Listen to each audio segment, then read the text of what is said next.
Hi, I'm Elizabeth Noyce, and you're listening to Supergirl Radio.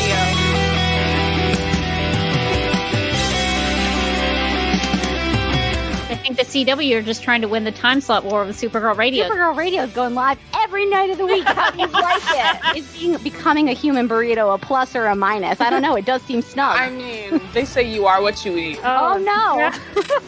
So I do a podcast called Supergirl Radio, and one of our segments is Lena Luthor, Boardroom or Ballroom, because Really? She looks like a boss in this coat.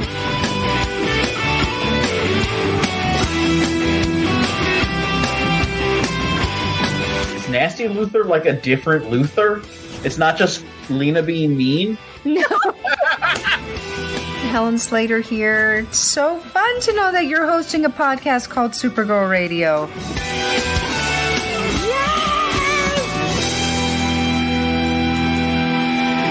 Welcome to Supergirl Radio, your source for all things related to the CW Supergirl TV series and the character of Kara Zor-El. My name is Rebecca Johnson. I'm Morgan Glennon.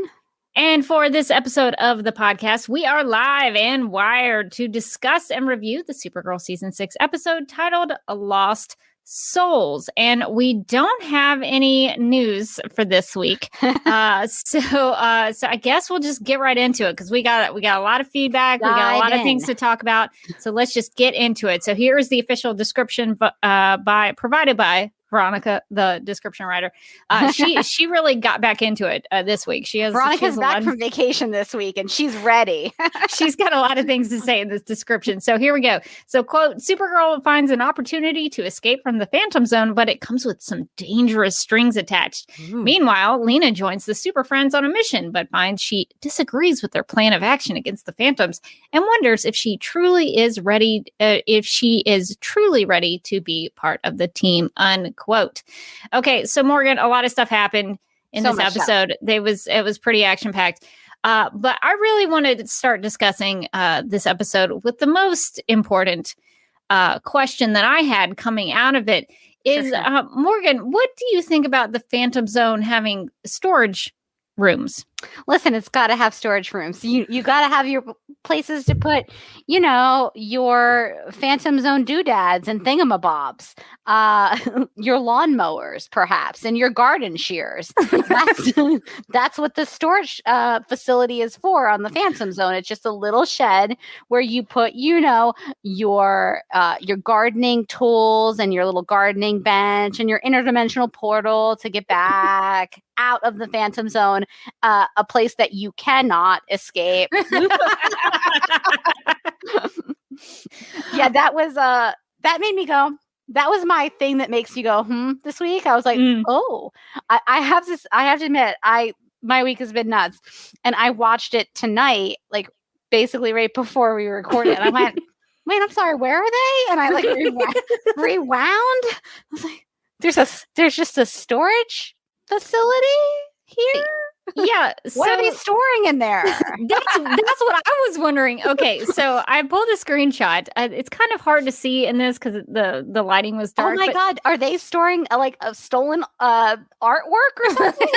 But they did have things like in the little like cubby holes. Paintings behind her. Is that from like an art heist that went wrong?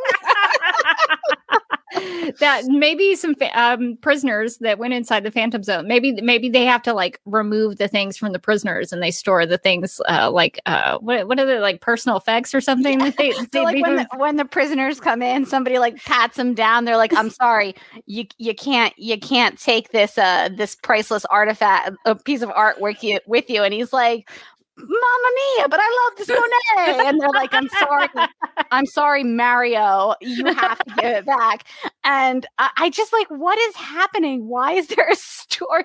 I felt like I was like, wait, so a lot is happening in this episode and a lot of it I'm liking, right? But like, how did we get to this place? How did we get to this location?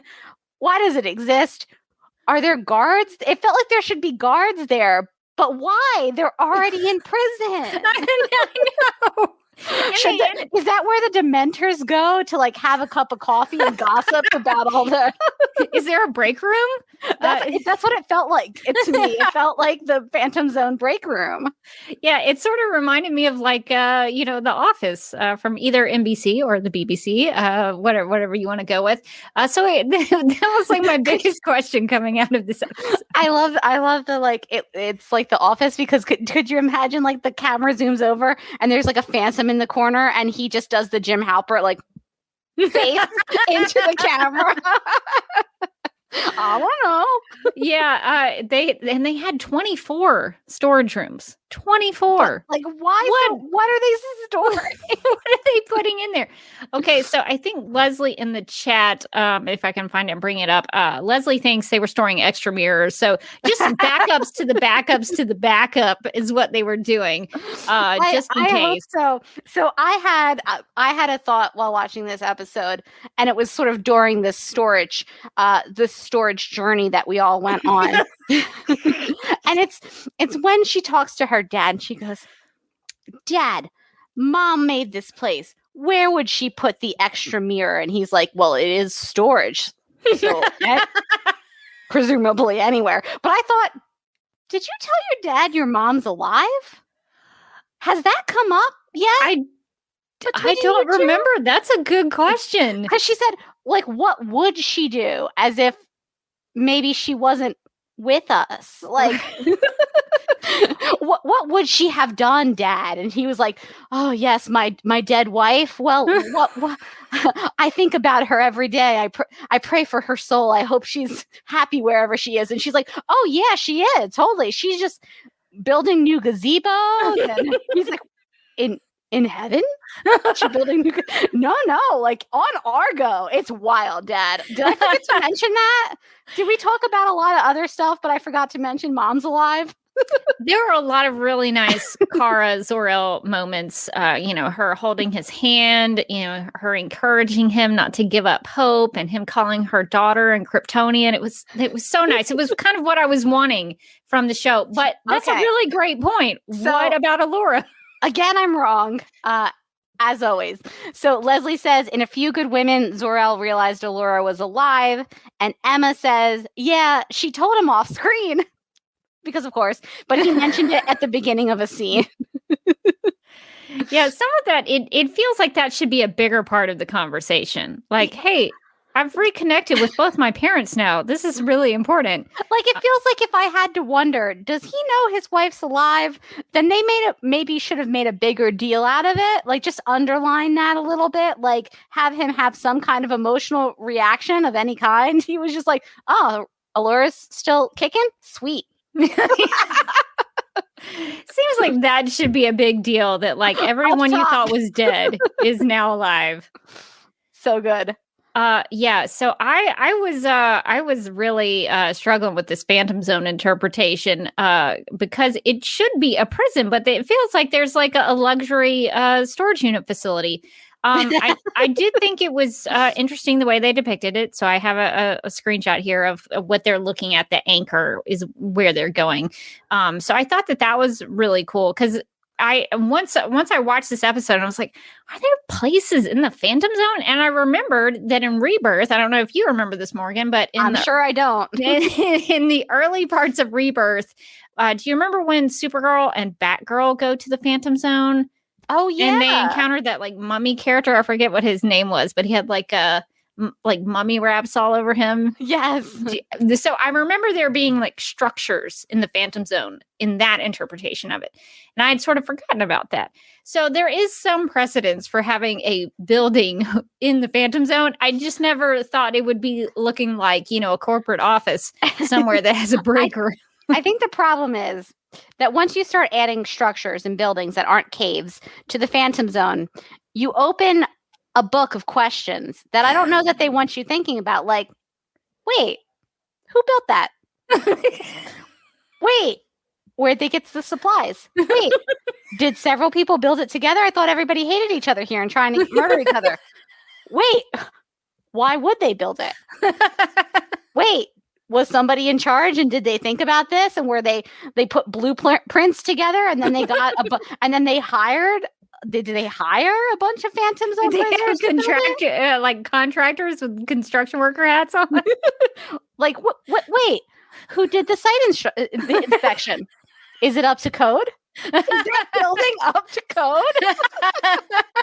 and so now you have more questions that are never going to have answers. Never going to get answers to. I think we've established that the thing I care about most in all of Supergirl is random pieces of real estate. And I must know the answers. Well, it is a little weird because didn't they make a big deal about how the Phantoms that we've been all like chasing and trying to track down, that they had turned into the guards? So were the guards the Phantoms? I mean, I feel like it. Like they threw a bunch of prisoners in there, but there were no rules. There was no like warden, is what I got. And then they threw in the Phantoms and they were like, ooh, Dementors. And then they kind of became the guards of the Phantom Zone. So do you think that like all the Phantoms got together and had like a little Phantom chat and they were like, okay, well, Steve really wants to build some storage units. And I don't know. I said, Steve, what do you got to store? And he was like, I can't stop stealing paintings. And so we got to make this thing happen for Steve. Like, I don't like what scenario. I love that. Like, we haven't talked about the context of this episode, but we've spent 15 minutes on the storage unit. This is what people come to Supergirl Radio for. They're like, what irreverent detail are they going to be like hyper focused on this week? I just think it's unusual, and I had a lot of questions about it. And then we were told that there's a mirror. So I thought it was the mirror was a throwback to Supergirl the movie, when Supergirl goes in and out of the Phantom Zone through a mirror. Of course, that also happens in sort of the Christopher Reeve Superman movies, as well as the Smallville interpretation where they're kind of stuck in the thing. And so that's kind of mirror-like, but it also sort of reminded me of Harry Potter, which I thought was fitting since this whole season has been kind of a ripoff of Harry Potter. Do. I didn't finish the whole thing, so we don't have to pay for that. So a little bit of Mirror of Erised stuff going on. So they at the what I thought was really cool about it, though, the mirror that had a backup to the backup to the backup. So what I thought was cool about it is that apparently the righteous has to activate it. And that's why Nixley could not do it. She was not righteous. Kara, Supergirl, was righteous. And I was like, okay, all right. As a Kara fan, I feel good about this. Thank you. Yes, she is. She's worthy for that. Yeah. I appreciate that. So I did like that, and it was interesting that Nixley, of course, as we sort of predicted, she took a turn. She took a left turn, and I was like, "Who could have seen this coming?" Just like you said, she wanted to get out and wanted to cause mischief on Earth because that's the only way to get home. What I thought was funny was that one scene where she was in the storage area, kind of going like, "Ooh, I'm among the parcels wrapped up back here that somebody has stored for some reason," and then all of a sudden there's just like, "Ow!" and I was like, "All right, what's going on here? None of this I trust. None of this I trust." I thought Jor-El was like in on it because I thought so too. I questioned him in that moment. His scream was not convincing. And somewhere off in the corner, Jor-El's like, "I'm sorry, that's just how I scream in pain."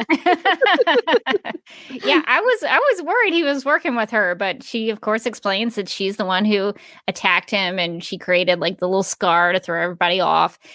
So I thought that the turn for her, I thought, was well done. I've started to really like Nixley as a character, and I discovered she's actually in the comics, kind of a random appearance in some Superman comics.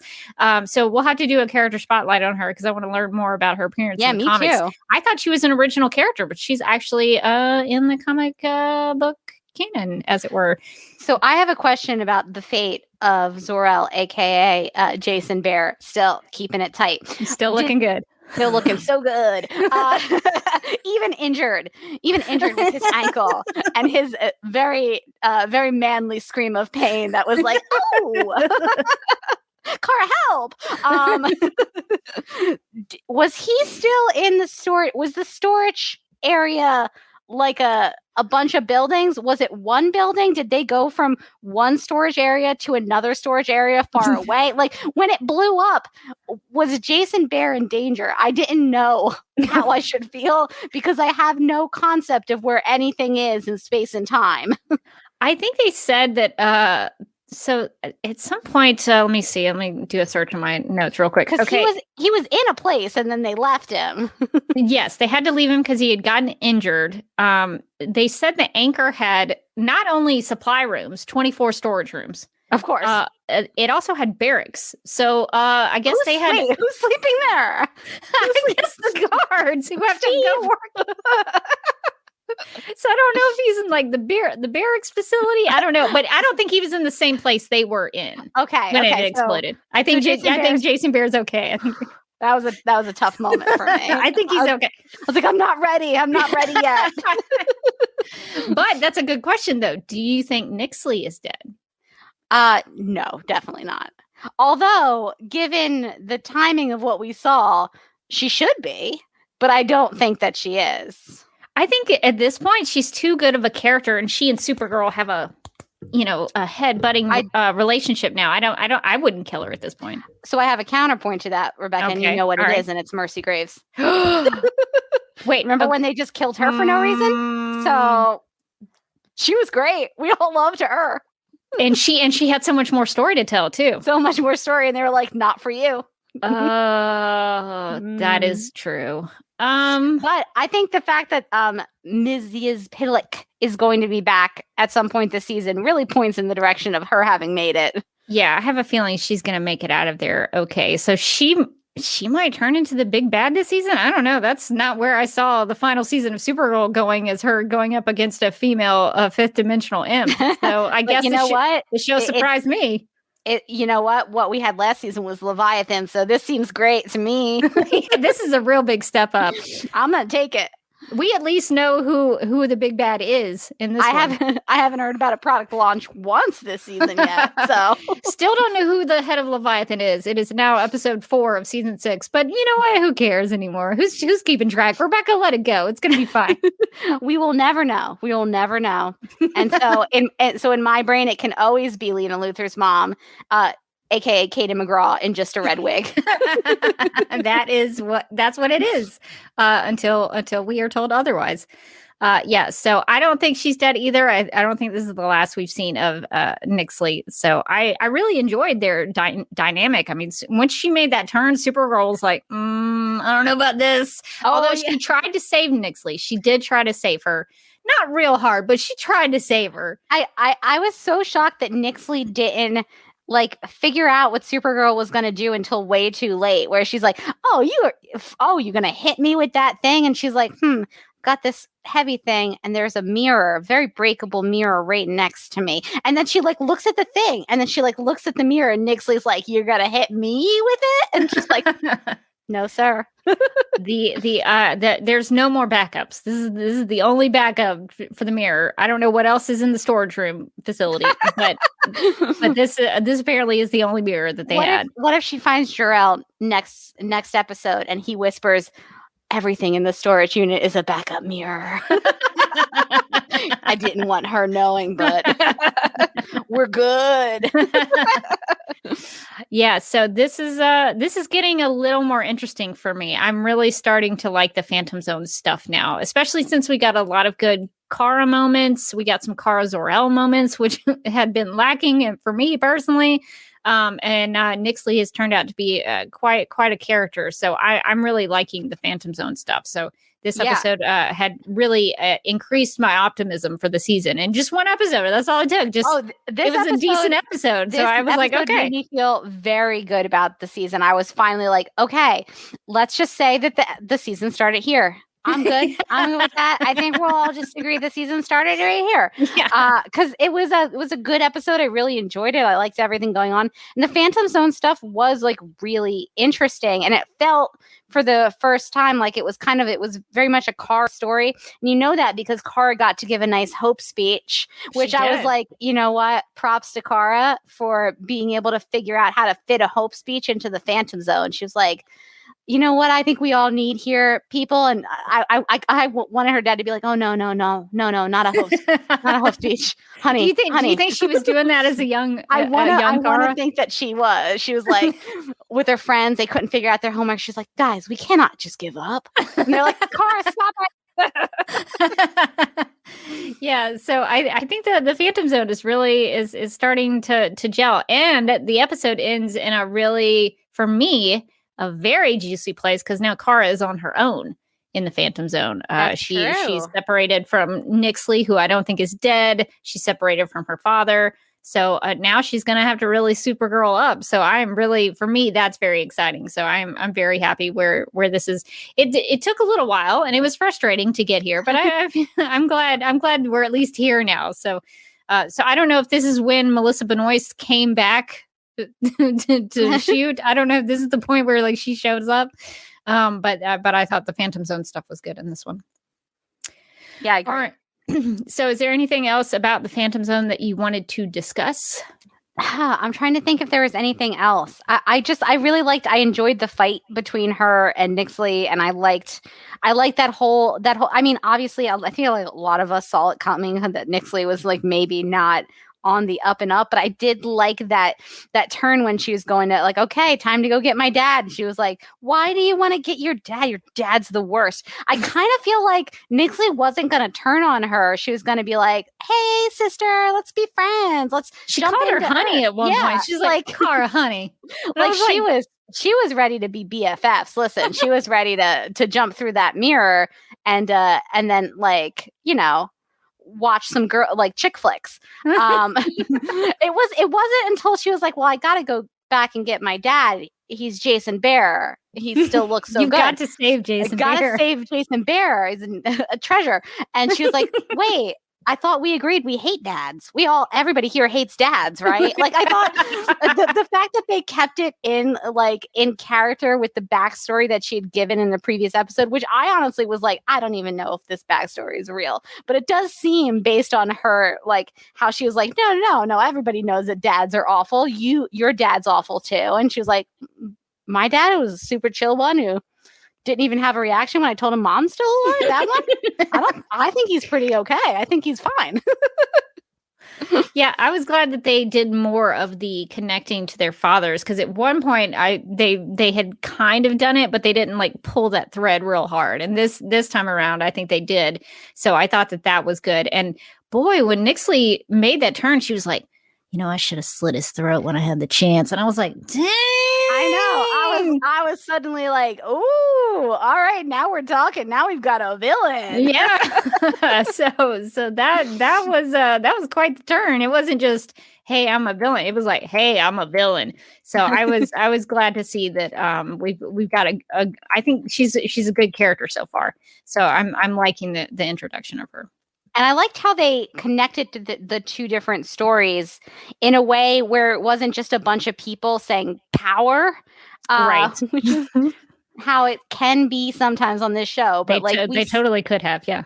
Like we have to do, but they showed that, you know, Supergirl makes a sacrifice for the greater good, and then we have the Super Friends on the other side making a sacrifice for the greater good. Right. And instead of having that there be like a keyword there that everybody says, it was just like they just let the audience get there. And it was so nice. Like it was so nice that Kara didn't just say, I have to do this for the world as she like smashed the mirror or something. Like yeah, that's true. That's a really great point. Kara and Alex were paralleled in both situations, that they both had to, you know, hit something or connect something, you know, like an object with something else. That's a really good point. And that is the way that most TV shows operate, where they just write the story. But see, I expect there to be like a life lesson that they're going to spell out explicitly for me, or like a word of the episode, kind of like a Sesame Street episode. So when it's just kind of good mirroring writing, I appreciate that. I'm like, oh, cool. Like I can see that Car's journey and Alex's journey are, on the same path, just in different directions, and I can make that connection because it's obvious. But you don't have to hold my hand. There doesn't have to be a word that ties it together. Is the thing. Let me figure this out. Let me get there. Yeah, yeah. Let the audience get there. So I'm with you. I think the writing was significantly improved in this episode. So that was a relief. So I guess since we sort of talked about Alex, what did you think about the Super Friends and the Phantoms, and then finding the Prime Phantom layer and the restoring of the life force and all of that? What did you think about that storyline? Oh boy, there was so much exposition that I barely followed, and I would rewind it. I'm like, wait, hold on, what's this? And then I'd rewind it, and I'd be like, Morgan, you don't care, and that's the truth. I was like, I was like, you know what? Rebecca probably took some notes on it, and I don't care. But I feel like what you really needed to know, you didn't need to follow the specifics, because the specifics are insane. There's a lot of science gobbledygook. It was a lot of made up nonsense. What you really needed to know was that the Phantoms were going to create like a worldwide problem, a global pandemic, mind you. I almost stopped it at that point and walked away from it. I was like, you're not being clever. Just stop. I almost the took the mask in my house and threw it at the television. Like, shut up! You don't know. No one wants to live that again. Would you be quiet? Would you be silent? And let us enjoy a Supergirl story while we're all still stuck indoors. You monsters. I was like, oh my God. But like the key points were just that the Phantoms were going to basically, it's like a, gotta save the world scenario. And when you put all the other stuff aside and you just focused on that, like the story made narrative sense. And the emotions made sense. Like when I tried to get like down into the weeds of, okay, wait, so the little bit of Megan's soul is repelling her from the Phantom like a magnet. I mean, you understood that really well. That's what the problem was. Yeah. That was like where I was like, stop, Morgan, stop thinking. You're thinking. You stopped at the double soul dilemma, which makes no philosophical, theological sense whatsoever. I was watching it, right? And you see they're doing this chase scene through, flying around with Megan and the Phantom. And I thought, this CGI is not great. It was rough in this episode. Was like, they were like, we don't have the budget to zoom in on her because I guess we can't put the actress in a harness. We're not going to do that. So just from afar, imagine, paint in your mind a picture of Megan. Keep it there. Think about her face. Now superimpose that face on this stick figure. All right, go. And so I was like squinting at the screen, like, is that Megan? Is it? And then all of a sudden she was like, whoa, and was falling. And I was like, why does she need Jean to save her? Like, what's going on here? Like, she can't fly through the air. And then that's when after that they explained the magnet theory, which makes no sense. But at least it gave it, because before that I was honestly a little mad. I was like, come on, just let her fly, man. She's not doing anything complicated at all. What did she like got the vapors while she was flying? And I think had you had that close-up shot of her like beginning to become the Phantom, yeah, I don't know, maybe they cut for time. They love doing that. They like to cut stuff. Yeah. Then I would have understood like what was happening. But as it was, I was watching a tiny dot, and then I watched the tiny dot fall, and that was it. And I was like, what's happening here? What happened was their budget went to Superman and Lois. So that's what happened. Just like all the promotion. Yes, they're already advertising 4 weeks from now. Superman and Lois is coming back. Don't you worry, Superman and Lois is coming back. Like how insulting is that? It's like, oh, have you been missing Superman and Lois? Don't worry, this show you're watching now will be off. Excuse me? No, this is the one I wanted to watch. What are you doing? It's not a great look, in my opinion, but I think that's maybe where the effect budget went. Anyway, so I guess since we're talking about sort of the life force and the soul dilemma, yeah, could we and I know Nicole is in the chat, so if she wants to hop on, she offered to come and talk about sciencey things with us. So if she nice. They completely made that up as they went along. So Nicole, if you're in the chat, if she can make any rhyme or reason, I will be shocked. And you want to hop in and into the StreamYard link and talk about some science stuff with us, I guess we'll kind of, since we're here, we might as well talk about it. So I guess I was curious, Morgan, what were your thoughts on so they need Kara's DNA to be able to track her? Makes sense. Now I'm with them there. Okay. So what's the question I'm trying to ask? Did it make sense that they used digital DNA, digital life force?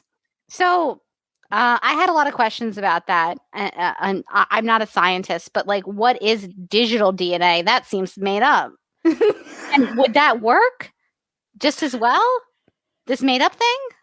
I mean, maybe I'm wrong. I could be wrong. Maybe digital DNA is all the rage nowadays. I don't know. I don't want to judge. I mean, digital life force. I don't know how that works. Is that like your Sims character that they download it? I don't. Maybe it's some Kryptonian technology where like her voice and her body are recorded in this legacy download crystal, and I guess it's somehow. But I guess if Nicole is ready, we'll bring Nicole in here. Yeah, I think so. I think because my question. So just want to bring in Dr. Nicole Green, who is our Supergirl Radio science consultant, who did offer to bring us some thoughts. So thankfully, because we have a lot of questions, always appreciate it. So we'll bring Nicole in. How you doing, Nicole? Oh, I'm doing well. I also have a lot of questions. Yes. Digital DNA and digital life forces. So my question, I guess, for you, and maybe you know this, maybe you don't, but wouldn't it be easier to get Kara's DNA through her hair or through some sort of something in her apartment? Does Kara not brush her teeth? I feel like that's a big concern I'm having now. I mean, for like a normal person, yes, that's what you would do. You'd go get a reference sample from their house in whatever way. Like all of it would work. Saliva would work, hair. I think after having conversations with people online, because this is not an actual scientific concept, we agree that Kryptonians didn't shed cells. That's the only way that any of this makes sense. So there's like, but they didn't explain that in the episode. That would have been helpful. I think they just assumed that we knew that. They're like, well, we can't use her regular DNA because, Yeah. I mean, there's a lot of reasons why it doesn't make sense with the current storyline, the current narrative that they constructed, but it really, truly cannot make sense if they're not going to be shedding cells, which I was like, if she's invincible and she can't get injured, like clearly maybe those cells don't slough off. Because that's part of it. Like to get like a saliva sample, you would have to, it's like the cells that are in your cheek and things that the scientists are going to collect and extract DNA from. But remember that Kara cut her hair in season 5. So somewhere out there are like bang samples. Bangs have become so important now. That's why I tweeted that. I was like, well, I thought that was a dumb question until now it's super relevant. Where's the hair? I'm saying. That is so funny because now the problem that they have encountered, which I thought was a good storyline for Lena and Alex to have this whole fight, but we can talk about that in a second. But the problem now is they've decided that the only way to get DNA from Kara is to travel back in time. Sure. To get her DNA. I mean, guess when she's either poisoned by kryptonite or she solar flares, that seems to be the only two options. So I guess one of the two is going to happen in that episode. But now they're having to. So when that happens, are they just going to like tackle her and just rip out a strand of her hair and run away? Is that the plan? Well, here's my thing: is how do they like? This is Alex's memory, right? She got her memories back, restored after Crisis. After she was putting things in the microwave. Oh, poor cheese brain Alex. The assumption that event happened the way she remembered it. Oh yeah. Because everything else is like subject to being reset. Like how do we even know? You think that that's the last time she solar flared, but we're in an entirely different timeline. Are you sure? Like, are you really sure that this is the time we need to go back to? And why that time? Why not Red Tornado? I don't know. Like, that seemed very arbitrary. I was like, if you want to go back to Midvale, just like go back to Midvale. It's because they don't have the Red Tornado makeup anymore. They don't have the budget for it. They ran out of all that red, so that was season 1 makeup budget. So they don't have that anymore. So I was just like laughing. I was like, we have to go back in time to get Kara's DNA. That's time a travel real stretch. Time travel has never been the appropriate answer. I feel like. Well, that's true. I watched Legends and I watched a bit of The Flash. That's never the best idea. They're just going to mess something up. Something important they're going to mess up for sure. Go ahead. I was going to say, I don't know how much DNA you get from a digital life force extraction from a legacy crystal. But like when we do this in the lab, if you extract DNA, you don't necessarily have to use it all in one go. I feel like I thought Lena was smarter than that. That you don't use your whole sample and like ruin it with one try. So I was just really caught up on why do we only have one sample for this device? Like I get that maybe we have to do like another attempt. We've got another trial we need to use our device on, but why do we not even have more DNA from our original source? That is not how it typically works in the lab from a sample, is what I'll say. Yeah, Lena went all in. Lena was so excited to be part of the team. Maybe she got a little too excited. I don't know. I had a lot of. I'm still hung up on the fact that DNA is like a physical concept that we have in our cells. It's a molecule that you can see, and they equated that with a life force, and then apparently we digitized that and captured it in a crystal, which Brainy said that a life force was similar to the concept of a soul. So I was like, we're saying physical cell debris is now equivalent to our soul, which I was like, that's immaterial. Like so you can't that see means or that, like, feel every time like I lose a hair, it's like, oh no, a piece of you has floated off into the ether. Like, it's not forever. I don't know. I'm gonna be so much sadder now when I shed. I'll be like, oh gosh. Yes, you should like goodbye, little Morgan. The soul aspect of it is a little bit frustrating for me, just on a I don't know, somewhat of a theological level, just the idea that you can lose it and it can fly around the city and then you can just restore it and then somehow you can have double the soul. It's just like, what is all this? What is happening? How much soul does Megan have now? Because she's got does she have double soul now? Like what does that 18 at one point 18% of her was still phantom, so I think she had 72% at some point. I don't know, but I think it was 100% now. I think she's fully restored now after they did that thing with the chrysalis. Yeah, because her soul flew back from the chrysalis, but then she had that little piece of soul in her already. So is she does she have so much soul now? and what does that mean for her day-to-day life? Is she going to be like, I can great works of art are just coming to me? Where she can get some great works of art? The Phantom Zone. Maybe all the works of art in the Phantom Zone are just things that Megan painted in her mind. I would buy that, actually. So Nicole, were there any other aspects of the science parts of this episode that you wanted to talk about?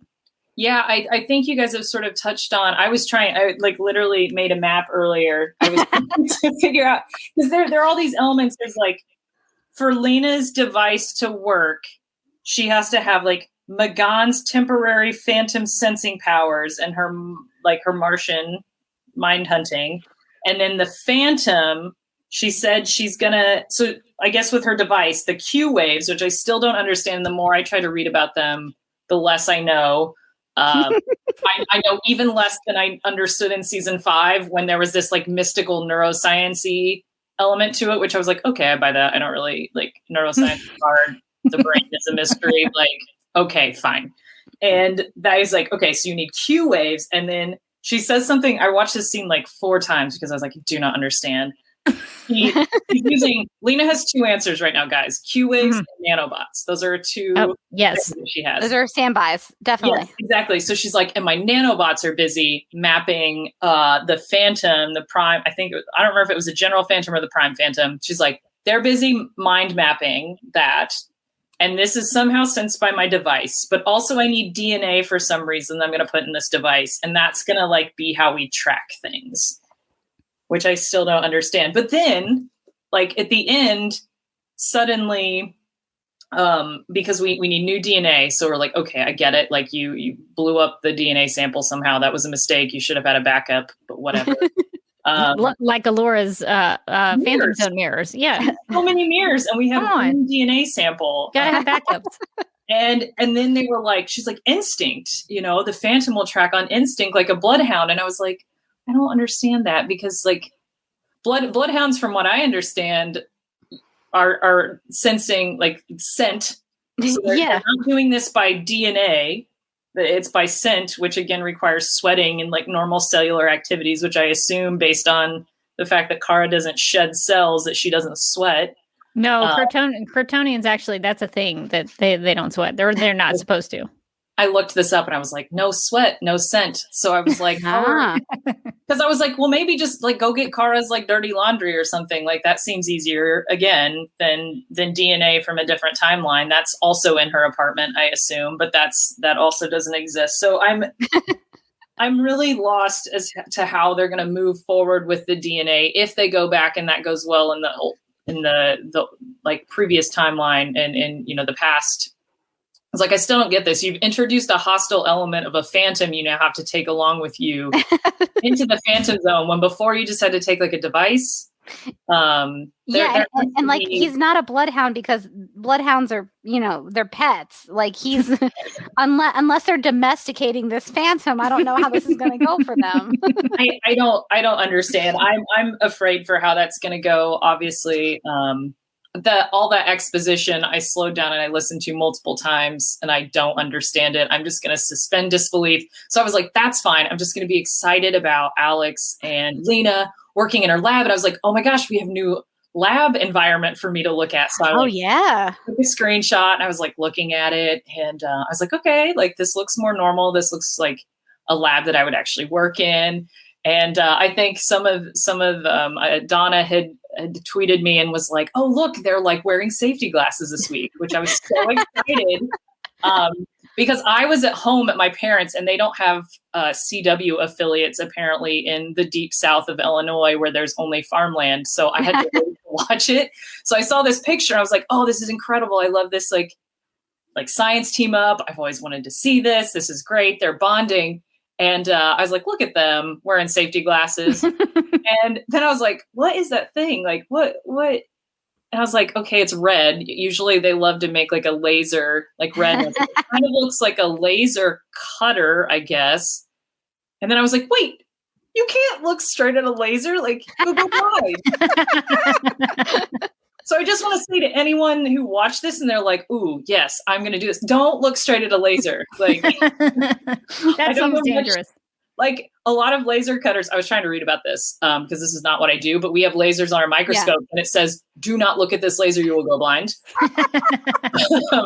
And so they're staring at this laser. And I was like, you know what? We need like just the glasses, the safety goggles. Brainy needs to like put microdots on them. And when they put them on, they just need to be like engulfed in a full like hazmat suit. Like just like a suit that protects them against everything, because they cannot be trusted to wear the appropriate, like they don't take the appropriate safety measures, and obviously they're fine. But I laughed so hard when she was like, "Okay, get in here," and she gave her the goggles, and I thought she was also gonna just like pass her a pair of open-toed shoes. Like, come on, girl. If you're gonna do it, you got to do it my way. That one was stressful for me. I was like, we literally do trainings on this. on how to not do what they're doing right now. Yeah. They're like, no, because you're literally like, you'll burn a hole in your retina. That's a problem. Yeah, you don't. That's bad. No. Yeah, so I was like, oh, still bad safety, still no safety tools in the background of the lab. So like we're consistent. Like we're consistent at least on Supergirl. It felt like one step forward, but like 5 steps back. Like they remembered that safety goggles might be a thing that they would need to wear, but then they have them staring directly at a laser. Exactly. They make special glasses for that. They have like particular shielding for the like wavelength of light. They could have looked really cool. They would look like big, oversized Ray-Ban sunglasses. Like it still would have been aesthetically pleasing. They just didn't do it. Claudia asks an important question. Does the new lab have a sink? Have you spotted anything? Great question, Claudia. I did not spy a sink. So they're not doing anything apparently that requires liquids. Although I will say, there was no like food coloring sitting around in like open glassware like they love to do on TV sets. So that felt more real, that there was just like glassware with clear liquids if there were. Yeah, no safety showers, no eye washes. I think Julia asked about that last time. I like the layout better. I really hated the round lab benches of Luthor Corp labs. That really bothered me. But oh, right. Yeah, so I mean, I would work in that lab. I wouldn't let Lena be in charge of safety again. That would be wise. That would be wise. She just started wearing closed-toed shoes in the lab. So it's a baby she's step. Poor. She's poor now, so she can't afford those lab fines. I'm just saying, like, she's got to be more careful. Yeah, what is she gonna do now? I guess she's living off that Luthor trust fund, I guess. I guess so. We'll see what she's doing. I hope she invested well. Because she's still using L Corp technology to make her Ghostbusters proton pack. That's true. That's true. So did you have any thoughts about that, Nicole? In terms of getting the Phantoms out? I know nothing about the science that is supposedly behind that, but I do identify with that idea that you're like, I was really excited and I was like a little too gung-ho about doing this new project, so I stayed up all night. That felt real, and also kind of that meta moment where she's like, don't compare what I've done, my real science, to a movie, and then like 12 minutes later, she's like, I'm going to do some really bad science from movie writing. And then like me, a scientist, is sitting there going, no, we understand how this works in real life. Why? Yeah, her proton pack was good. It was definitely a ripoff of Ghostbusters, but it worked. They got them what they needed to do, taking out those Phantoms who were becoming enlarged. That was an interesting twist, that they could get bigger. So that was a big problem that they had to fix.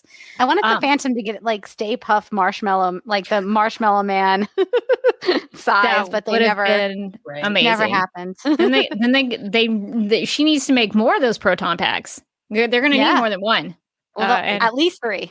At least 3 others. So there's 4 of them, and they might need matching jumpsuits just to really sell just that to be look. safe. Yes. Just to be safe. I want Super Friends, Super Science Team jumpsuits. I think that'd be great. Yeah, I'm sure Lena's working on that now as she was overeager, like I hope she would be in this episode. She's definitely like screen printing those jumpsuits as we speak.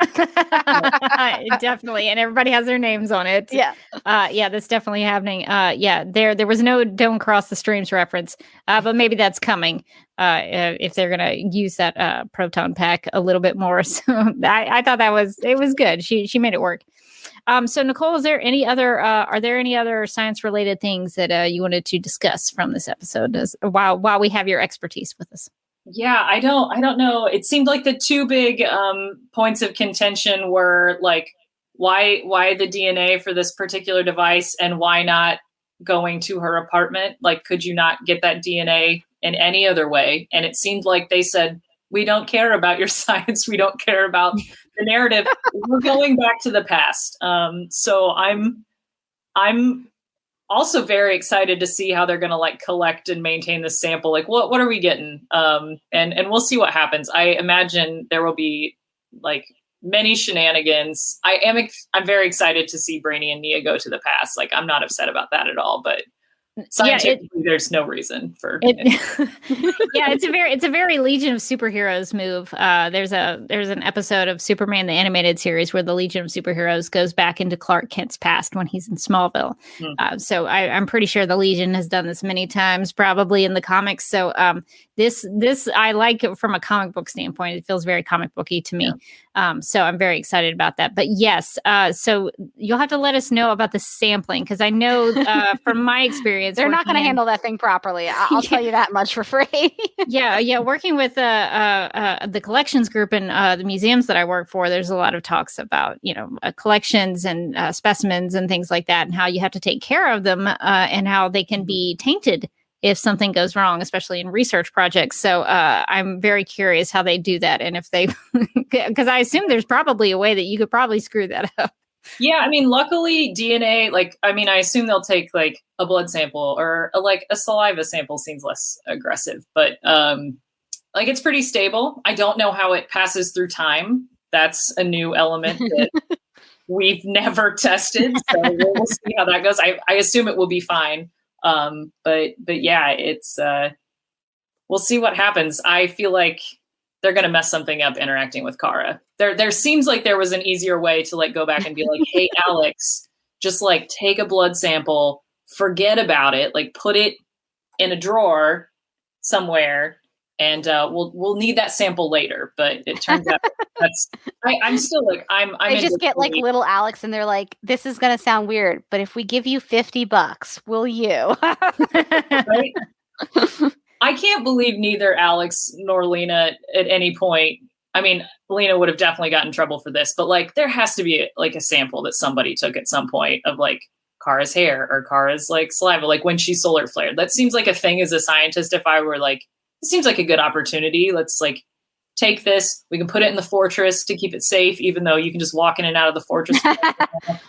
Portal in. I don't know, but I'm like, there seems like there should have been another DNA sample collected for this very reason at some point. And I guess there wasn't, though. So here we are. Now we have to time travel to correct poor scientific planning. All of this talk of Kara's blood reminds me of, I hate to bring this up, but it reminds me of Smallville when they had where they had a storyline where Clark's blood could heal people. Like it was, it could do good things. So, so there was some storyline related to Clark's blood. So that is going to be interesting to see how they do the collecting of that sample. It'd probably be a lot of shenanigans and fun times because Brainy and Nia going back into the past to Midvale seems like a good time. So I'm actually pretty excited for the first time. Like I'm excited for an episode. So that's a good thing. I will appreciate it from that standpoint. Okay, well, Nicole, we're going to let you go and you're going to come back to make some snap judgments. You want to make some snap judgments with Perfect. us? Awesome. So we'll remove you. We'll wrap up our discussion, get to some feedback, and we will bring you back in. So thank you for sharing your thoughts, Dr. Nicole Green, with us about science, and we'll have to maybe pick your brain another time if it arises. Absolutely. All right. So we will take Nicole out and we'll bring her back in at the time. So always great to get our science correspondent on here. well, now we're gonna have to get a jingle, some sort of sound effect. I know. Yeah, we're gonna need to get some sort of science. I'll have to record something or other. So we'll work on that. So I guess Morgan, just to kind of wrap up wrap up the thoughts about the Phantoms and all that. Was there anything else you wanted to discuss in terms of the stuff that was happening on Earth? I liked the Earth stuff. I thought it was really good. I thought it was strong. I liked the I liked that I called that Lena was going to be weird and overeager about like, what are friends? How do you interact with human people? Like, she's like, all my friends are robots. Is this too much? I made you a Ghostbuster. I was like, yes, this is the exact energy I hope to see from Lena, and it's paying out, and I'm loving it. Like, just her being like, I stayed up all night because I'm part of the group now, you guys. I'm part of the group. And I thought that was really great. I continue to love her interactions with Brainy. They've really like hit on something fun with those two characters where she's like, okay, and here's this proton thing, and he's like from Ghostbusters, and she's like, no, it's my genius, I stayed up all last night, and he's like, yeah, from like the great movie Ghostbusters, and she's like, I will kill you. They even had the moment where she says, don't you need instructions for this? And he's like, I'm a 12th level android, I'll figure it out. And I was actually surprised that they actually adhered to that. I thought something was going to go wrong. Up. I was like, please just let him be smart for like a second. But they let him have that. So I was happy about that. So they have had some really good interactions between Lena and Brainy. Yeah, and I loved the fight between, well, not fight, but like the conversation between Alex and Lena when Alex realizes that they're going to have to overwrite the whatever it is, the one sample of DNA. I also thought it was really funny that she was like, "Are you sure you want to like lose this recording? Like it's the only one you have." And I was like, "Do you not have a cell phone? You can't just record that on your phone? Like, yeah, why not? You could just make a copy of it. You can't just like make a TikTok of that or whatever kids are doing these days." TikTok. So I thought that was one moment that like just made me laugh. I was like, come on guys, we all have video recorders with us at all times. This is not as big of a deal as you're making it out to be. Well, maybe it won't show up on video like Kryptonian technology. Oh. Maybe it doesn't translate.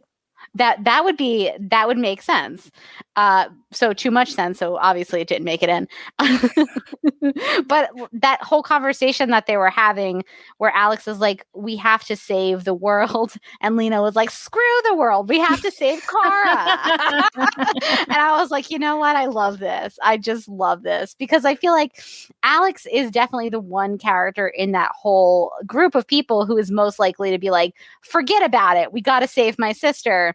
And she had to kind of fight back that instinct because Jean is the first one who's like, we have to do this. We have to focus and prioritize the Phantoms first. And Alex was not happy about that. But then a little bit later, she's the one who realizes like, for the world, we have to give up this, basically this one chance that it feels like that we have to save my sister. And so now like that Lena's kind of joined Team Supergirl. This is kind of her first time where she's got to realize, like, put the world in front of what she wants, which is to save Kara. And I thought that was a really strong scene. And it was really in character for Lena to be like, yeah, but no, I don't, like, the world is great, right? But, like, the world is great, but, like, Kara is better than the world, right? We all agree with that. And like, what, who cares if she comes back and it's a hellscape with a bunch of Dementors rolling around, then she'll fix it, right? And then we'll all go for gelato. I was following Lena. I was like, but I thought that was, it was nice to give them kind of a little butting heads, but it wasn't like contentious because Alex was kind of on her side. She's like, listen, that's what I want to do 100%, but it can't be what we do. And I thought that was a good way of showing like how much Alex has grown as a character and how strong her connection is to Kara, but also how much Kara inspires her and all of these characters to put people in front of herself. And Lena like stepping into this role, kind of going, okay, well, I couldn't do that today. And I guess that means that I'm not part of Team Supergirl. And Alex is like, this is your first day. Could you chill? Could you stop trying to give us matching jumpsuits and cool nicknames? No one wants those. And just help us out. Like, you were actually important. Not everybody. It's hard to do this thing that we do. Yeah, and I liked that we got to see Alex's DEO training, her time as a director, come. I mean, she had to make an executive decision that had to be done in order to save the world, and it was something that she she had to sort of forcibly take that device from Lena. I kind of like that too. She had to make that choice. I think Lena definitely understood where Alex was coming from. And I think even kind of understood and like agreed, but Lena could not do it. Like she physically couldn't do it. She was going to hold on to that thing. They were going to have to like get into a slap fight. So I like that even though Lena was like, okay, like I understand. It's like, I can't do it. And some of that is about her being really guilty about her actions last season. She did a couple of small things, but it's also, this is her best friend, and sure they've just gone through this whole big thing, and she just got her back, and now she's got the guilt of being, part of kind of abandoning her again. I thought that was interesting. I thought that they did a really good job with the character beats this episode, whether it was Brainy stress eating donuts because he doesn't know how to person, or Lena being like, no, not this. This is the special thing that I went blind to make. Yeah, I thought the character moments were great in this one. I mean, even some of the Nia Brainy stuff. I thought the character. I think that's maybe why I liked this episode so much, is that there was more of that, and there was some plot exposition kind of a thing, but the character stuff really took priority, I think, in this episode. And that's where I would like it every episode. But I think listen, the plot stuff was, who knows? There were soul magnets. I gave up. But the character stuff, and I think this is something that maybe Supergirl could learn to focus more on. I don't care if there's somebody's soul magnets are repelling, which doesn't make any sense. If the character beats are good, if the characters make sense, if I understand where everybody's coming from, and it makes sense for their character, like, having Nia have these dreams that she doesn't understand and being really upset that there's nobody that she can talk to about how to interpret them. Like, that stuff is really good. That stuff is great. Like the end scene where they're all getting taken down one by one by the phantoms. And I was like, this is nonsense. But I'm right there with them going like, go, Alex, go. It's got to be Alex. Alex has got to be the last one standing. Definitely. And, but like that stuff, like, as cliche as it is, like it hits you in the heart when you see like, Brainy get pulled away or they all became phantoms. Yeah. Or Jean get like swarmed by a bunch of phantoms. Like you get concerned. So I think that they did a good job in that respect of like tying this insane plot that, if you think about it too long, it starts to hurt your brain, but tying it to the emotions, and then the emotions are what you can kind of hook into. Yeah, that's always it for me. If I can understand and feel for the characters, I can go with any weird plot that you're doing. So that is the truth. I guess that's sort of. I guess the only thing I would probably mention outside of that is, I guess Silas is okay. Silas is back. Yeah, I wanted him to turn around in that containment unit and be like, roomies. Hey guys, like, are those his roommates? And hey, it's my 3 roommates. Yeah, I assume so. I assume they're in there. So I guess they're okay. So the Super Friends are off the hook for turning this poor guy into a phantom. So they solved that. I did struggle with the idea that, and I guess I'm still struggling with it a little bit. This episode tried to make it up for me, because there was a moment where Alex was like, "Oh, Supergirl would have had this taken care of," and I was like, "Oh, are they acknowledging like Supergirl not being there is a big deal and like she's needed for this kind of thing?" And then by the end of the episode, it was like, "No, we got it taken care of. We don't need Supergirl." And I was like, you were almost there. You were almost kind of making it justified to me that like there's a reason why Supergirl needs to come back. It's not necessarily like, I get the emotional thing with the characters. Like the characters care about her and they want their friend and her Alex's sister to come back. But also there needs to be a reason why Supergirl is important. Why Supergirl as a hero needs to come back. They have to they have to fail without her. And so some of this episode sort of did that and some of it didn't. And so I was like, ugh, I don't know. I'm still kind of iffy about it. I agree. I think that's the missing element is we know why Car is important. We know who Car is to Lena and to Alex and to Brainy and everybody. But like, why is Supergirl important? And I think they have kind of forgotten to do that, but I think that they really need to before they bring her back from the Phantom Zone, show why Supergirl is important, whether it's some big thing that happens to National City that they can't really help with because they're not Supergirl, or even like a smaller moment. They just need to kind of like drive home that like Supergirl is needed as a superhero, not just as Kara Danvers, a cool person that everybody likes. Yeah, because Supergirl should be a key element to it, and it just seemed like they had it all figured out. Alex was kind of leading the team. Everybody was good. They made the right decisions. They got everything fixed. It was fine. So I would like to maybe see them more have like a world without Supergirl, not necessarily a world without Kara, which I think they've done a pretty good job about showing like why Kara is important to all of them. But the Supergirl component, I think, would be the icing on the cake for me. Because, Superman presumably still exists somewhere. I guess he could just, save the day and take her place. But, like, why is Supergirl? Does he exist somewhere in the same plane of existence as Supergirl? I've seen no evidence of that. That's true. On Superman and Lois. I am assuming a lot of things. I'm sorry. I will say my last nitpick about the episode was when they're fighting. They're going to throw the thing in the whatever it was, the soul catcher or whatever, the dream catcher, and Alex is running towards it. And they start attacking Dreamer, and Nia goes, "Sentinel, go!" And I was like, dude, it's just you and a bunch of monsters. Why not just call her Alex? Like, nobody's called her Sentinel yet. And that was the first time when it's just the two of them alone with a bunch of Dementors. And I was like, do we need to use the nickname?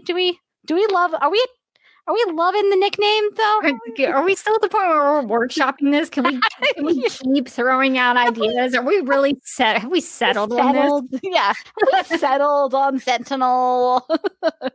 Feels like early stages. Like, yeah, maybe we can keep working on it. Let's maybe push through. That. Yeah, it sort of reminds me of like in the Christopher Nolan Dark Knight trilogy when it's like Batman and someone who knows he's Batman, like, why is he still talking like that? Like, he's talking to him, like, they know you're Bruce. It's fine. Like, you don't have to talk. Bruce be normal. It's a character choice. Like, while he's in the Batman suit, he talks like Batman.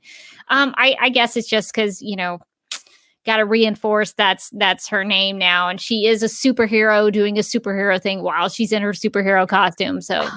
Can I say that a small part of my soul died every time it was just her intense eye makeup, but like no hood and no reason why she needed to have it on at all. She's just talking to them with the intense eye makeup. I was like, maybe take that.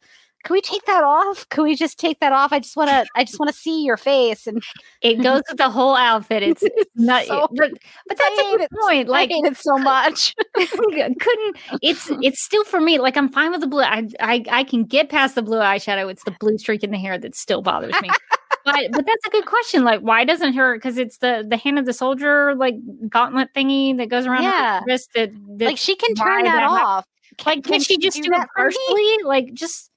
Be normal, Alex. I feel like this is definitely not true, and I'm sure the makeup is exactly the same, but I feel like just to spite me, it's getting like more intense every episode because I or maybe I was just staring at it so much, but I noticed it's like blue, but then there's also like black on the inside of the eye that goes all the way up to her eyebrow, and I was like, yeah, it's a lot. Why is it like this? Why does she have to look like a toucan? I don't understand. It's a lot, especially with those emotional moments where it's like, a close-up of her face and she's really serious. Poor Kyler Lee is having to try to emote through that. And I feel like that's unfair after 6 seasons to do to an actress. But she still made that work. And that says a lot about her acting abilities. So kudos to Kyler. I don't think I could do it and pull it off as well. I sure couldn't. So good for Kyler. Okay. Well, Morgan, since we're getting kind of long, let's wrap up our discussion. So final thoughts. What'd you think about this episode? This is definitely my favorite one of the season. Again, a low bar. But I would say that this was just a solidly good episode. Like, I enjoyed this one. I would watch this one again. Which is not something I would say for any of the other season 6 episodes. And honestly, not a lot of season 5. So it's honestly, I feel like it's on a good trend. And I will say, to your point, I'm excited about next week's episode. I'm excited about them going to Midvale. I love those actresses that play young Alex and young Cara. They're so good. They're so scarily seem exactly like what they would be like. So, and I'm excited for them to go back in time. And I did see Nia was wearing a weird headband with a giant bow. Do they think they're going back to the 80s? What no year? Are they going back to? It's not 80. It's not 85. What are you wearing? It's because wasn't Cara? I don't think it's the 90s. They wouldn't have gone back to high school. They wouldn't have been in high school in the 90s. No, isn't Cara? That's when I was in high school. Yeah, how old is Cara? Is I would think. I thought Cara was it's got to be the early 30s.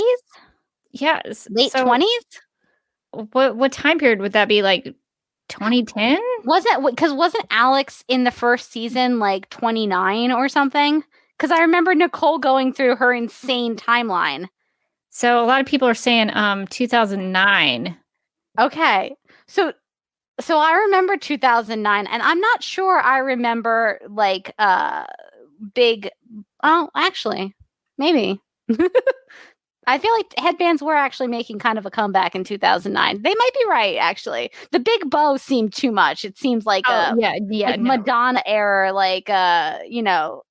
or maybe that's something. Or maybe that's what the time travelers think. It's like when in Back to the Future Part 3, when Marty has the Clint Eastwood Western gear on, and he goes back into 1885, and he sticks out like a sore thumb. Maybe that's what they're thinking about. So that's good to know the time period there. I definitely think it'll be funny if they show up in an 80s or 90s outfit, and everybody's like, "What's going on? Why are you dressed like that? Why are you being weird? You guys are being so weird." Yeah, so that's going to be exciting. I'm in agreement with you. This is the first episode where I've been like, all right, okay, that's an episode. It was probably the most balanced episode of the season in regards to having good, solid story for Cara and then a good, solid story for everybody else. And it felt like it wasn't one storyline taking over the other. So I liked this episode a lot. So silhouetted animator in the comments said, yeah, headbands were a thing in 2009. I was in high school. And I think that is correct because I remember because of the great show Gossip Girl, where they wore a lot of headbands. And I feel like they brought headbands back around 2008, 2009. So okay, I buy it. It looked very Madonna-esque to me, like in that brief clip that we saw. And that's what made me go, how old are they? Yeah, I guess I missed the resurgence of the headband. I didn't. I have a lot of I had to throw out. I was going through stuff and I was found a whole pile of headbands and I was like, huh. Oh, yeah, that's right. That was my Blair Waldorf phase. Well, if there are headbands, it would be kind of cool to see Cara wearing one because, Supergirl wore a headband as part of her Kryptonian heritage, and it almost made it into Supergirl the movie, and they pulled it at the last minute. So that would be kind of a fun nod. They've already had something like that in the Supergirl pilot, the TV series pilot. I remember, yeah. So that was a nod to the headband. But I'm just saying, if they're going to have headbands? Let's do it. Let's easy. go all the way into the headband trend. Let's get her in a headband. You might as well. So I'm looking forward to next week. So hopefully we're in for a good treat with all the prom stuff. I'll dig out one of my old headbands. Yes, for the stream. That sounds good. Ready. I don't think I will be able to because I'll be in Hawaii. Well, you'll be in paradise. So maybe I'll find a Hawaiian headband somewhere and I'll pick one of those up. Awesome. Okay. Well, I think that's going to do it for our discussion, but let's find out what our listeners had to say about Lost Souls. At SL Fricky said, after that scene of Scotch-based bonding, I'm going to make a bold statement. Supercore is dead. Bury it. The age of Alina what would that be? Lennox has begun. So I see some people have abandoned some ships and picked up a new one. Yeah. Created new ones. Kelly is going to be so mad that she got Lena therapy if that happens. She's like, I should have just left her with her robot. At Patty Mello 20 said, an episode without Lex? We've been blessed. Oh, speaking of which, sorry, I didn't mean to interrupt this tweet. No Lex, no Andrea, and still no William. No, this is many episodes now where those characters, especially Andrea and William, have been missing. The last time we saw William, he was real mad at a TV, and I like to imagine that he's still there in front of that TV, watching it, being mad about everything he sees on it. So I just want to put it in the record for this, so that if by the end of the season they come back and they say, "Oh, Cara and William are supposed to be made for each other, and this is a big deal," I'm like, you didn't do the legwork here. I'm sorry. No, I'm sorry. So I just want to document it for myself that this has not happened. So they left him in the front of the TV for episodes at a time. Yeah, so it's very strange. Anyway, so please continue with the tweet. So Patty Mello 20 says, is Nia all powerful now? Is that what happened to her? I loved all the scenes between Alex and Lena. They're the ones who love Cara the most, and it was nice to see them bonding. And yes, I ship them, but you can't blame me. Look at them. Oh, there is some support for this new ship just because they both like the same kind of scotch. At K Kyle 1 said, so let me make sure I understand. Apparently in the world of Supergirl, where other heroes exist and are referred to, the only way to stop the big bad is inserting thing A into thing B. Didn't they do the same thing to Pencil Skirt? They definitely did. Sure did. Was stick a device into a thing, and that's how you defeat them. You know what? They saw how well it went with Pencil Skirt. They were like, let's just keep this going. It's been working for us. Let's just do that. Listen, we found our niche. Why reinvent the wheel?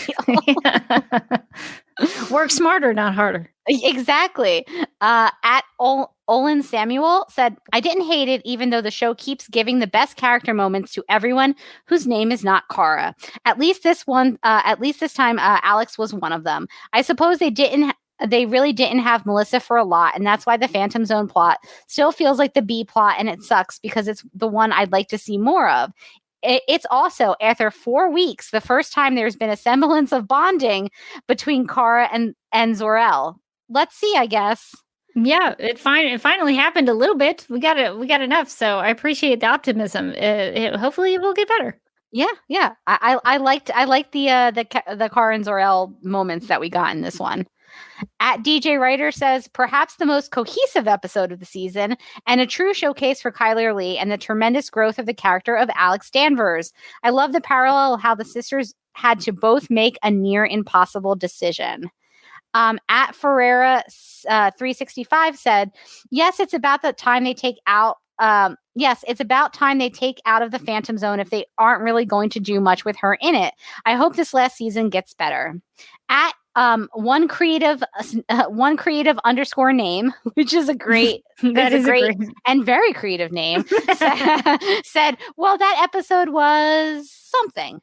All the plots seemed boring and repetitive, but at least next week's episode looks good. I hope Cara is getting out of the Phantom Zone soon because I'm getting real tired of it. Also, can't they just get Cara's DNA from loose hairs in her apartment? Yeah, a lot of listeners had questions about the DNA. Good question. At Walt 658 said, if they need Kara's DNA, why can't they get it from, I don't know, something in her apartment? The problem with this is they didn't explain why they couldn't. They should have had a line in there, to Nicole's point, like, she can't shed the whatever. Like, they should have mentioned that in the episode. Yeah, I think that's if they can explain soul magnets, right? They have the time and the inclination to explain this one. That's all I can say. Soul magnets.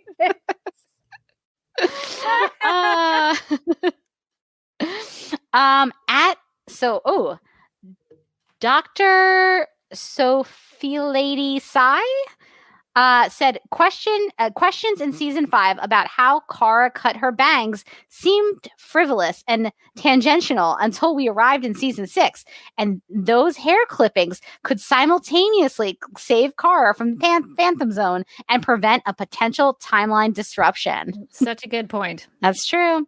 At Jenny_McFarland said, Magon flying through the city was cool. It's almost like they have someone else who can fly they could have done that with. The person who the show is named after, maybe. Also, when Jean said global pandemic, I cringed. Why'd they have to use that phrase? Oh, I don't know. They have to be topical or they will die. At I Am No Guitar Hero said, best part of the episode, Kara's defiance versus Nixley when she realizes her intentions, even destroying the mirror rather than letting her use it.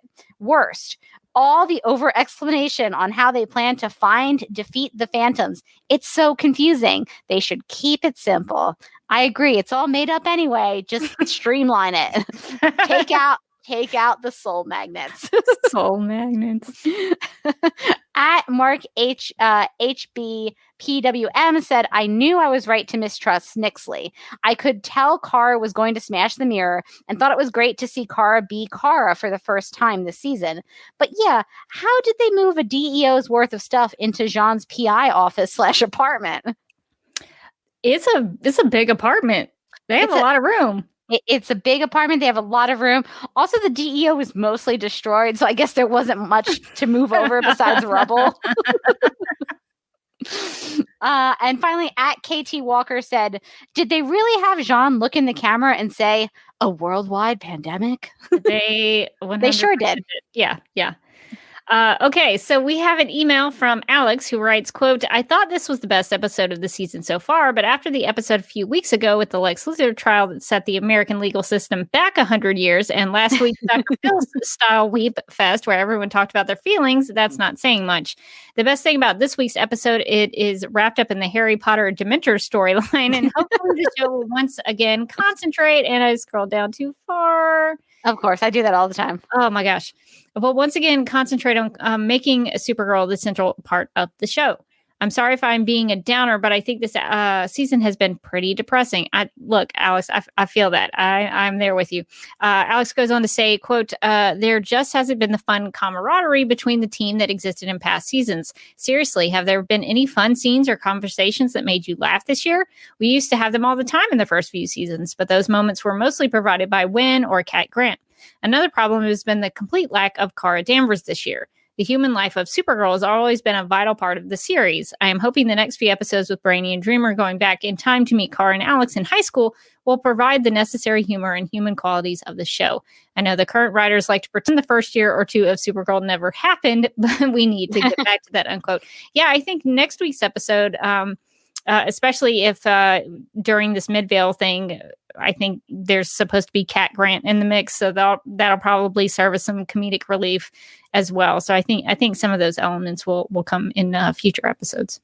Yeah, I'm excited about the Midvale episodes. I think they're going to be really fun. Gina sent us an email saying, finally, we get an episode with some legit emotional beats here. While far from a perfect episode, this was definitely for me one of the best episodes of the season, which isn't a very high bar right now. Why did this hit me differently? A few things. One, the writers seem to be learning about not including characters that aren't important to the storyline. No Andrea, no William, no Lex, and unfortunately no Kelly. Oh, that's right. Kelly wasn't in this episode. Poor Kelly. She was busy breaking into their apartments for later. 2, we finally saw Lena reacting to Kara being in the Phantom Zone. It was so weird to not have her react for the last 2 episodes. We got a hint of it in the previous episode where she finally admits to Brainy she misses Kara. Not that I had any doubt, but what was shown in this episode was what I was looking for. It was nice in a heartbreaking way to see that Lena blames herself for Kara being in the Phantom Zone. And who knew it would also lead to great interaction between Alex and Lena. This also brought in more layers of perspective from Alex as well. I love the two of them not seeing eye to eye on what was the right thing to do between saving Kara and dealing with the Phantoms, aka the global pandemic. Alex sacrificed seeing her sister sooner to save the city, while Lena truly thought saving Kara was doing the right thing and worked day and night to make it so. 3, this episode actually surprised me in that I truly thought they were going to be reunited with Kara by the end of the episode, but only because this show tends to wrap up things quicker than it should. So I was happy to see that both ends of the storyline got thwarted. No, me too. Yeah, me too. I was like, really? This is going to be the end of the Phantom Zone? No. 4, though still not enough screen time, we got to see more screen time with Kara and friends. Also, it was enough to show Kara having more emotional beats concerning her father, and most importantly, sacrificing her way home so that Nixley doesn't get out of the Phantom Zone. We got to see more fight in Kara. Up until now, I felt like we saw shadows of emotions from her, but this episode felt more like the Kara we know and love. Is it me, or do the Jor-Els have weak legs, ankles that easily break? Zor-Els. Zor-Els. That's a good point, because she got her leg got hurt in like one of the first or second episodes. That's true. Yeah. Although apparently nothing ever heals in the Phantom Zone. Well, time doesn't pass. so that's Did Nixley heal her? Is that what happened? Nixley used her magic to heal. That's right, Kara, but she couldn't do it this time around with Zor-El. Because she hates dads. And then finally 5, I really loved how they had those breadcrumbs, in fact, leading up to next week's episode via Nia's dreams. Yeah, they're starting to pay that off. They've been throwing that in a little bit at a time, and I finally sort of clicked as to why Nia has been seeing those visions. All right. Well, Susan wrote in to say, quote, I really enjoyed parts of this week's episode, so I thought I would take the opportunity to share why, since it also answers a question that has been lingering for me. The question is why I do not like the Alex-Kelly relationship. And the answer turned out to be that I just don't like Alex when she is with Kelly. But this week, when there was no Kelly and the kick-ass human hero Alex was back, we got the agent soldier who can save herself with her pants. You remember that episode? One of the all-time favorites. Because Alex can save herself just using her pants. The hero who will make any necessary sacrifice to do the right thing. The passionate person who can talk others into believing in themselves. The human who is Kara's hero for a reason. And we haven't seen that Alex for a long time. Instead, when Alex is with Kelly, we have seen her acting like an idiot and a bad soldier slash agent because she is supposedly worried about Kelly, or we see her turning into a wimp that Kelly needs to help because Kelly needs something to do. I have nothing against the character of Kelly in general, and I think Ozzy does a nice job. But the Alex Danvers that I came to be a fan of seems to disappear whenever Kelly is there. Since it doesn't seem like Kelly is going anywhere, and in fact seems like she is going to play a bigger role, I really hope the writers figure out how to include her without transforming Alex again, unquote. That's actually a really good point about how, storylines and characters can change based on who they are with in a scene and what that makes for their decisions and how their storylines play out. So I didn't even think about that when I was watching it, but yeah, I mean, there was no Kelly. And so she didn't have to either be protective of Kelly or she, something, whatever it was, she could focus on doing that job and the thing that she needed to do and actually focus on Kara at, her sister, which was refreshing. That was the first time in a long time I felt like Alex, not to say Alex doesn't care about Kara, but like this is the first time where it was like, oh, this feels like old school Supergirl, where Alex was protecting Kara and trying to help Kara. But the last couple of seasons, it's been more focused on Alex and Kelly. So this was a different change of pace in this episode. I think we were seeing like more of an action-oriented Alex too, which we haven't, seen in a while. So I think that definitely helps the characterization this episode. Yeah, when Alex called Kara sis, I was like, oh, I remember they were sisters. They're actually acting like sisters.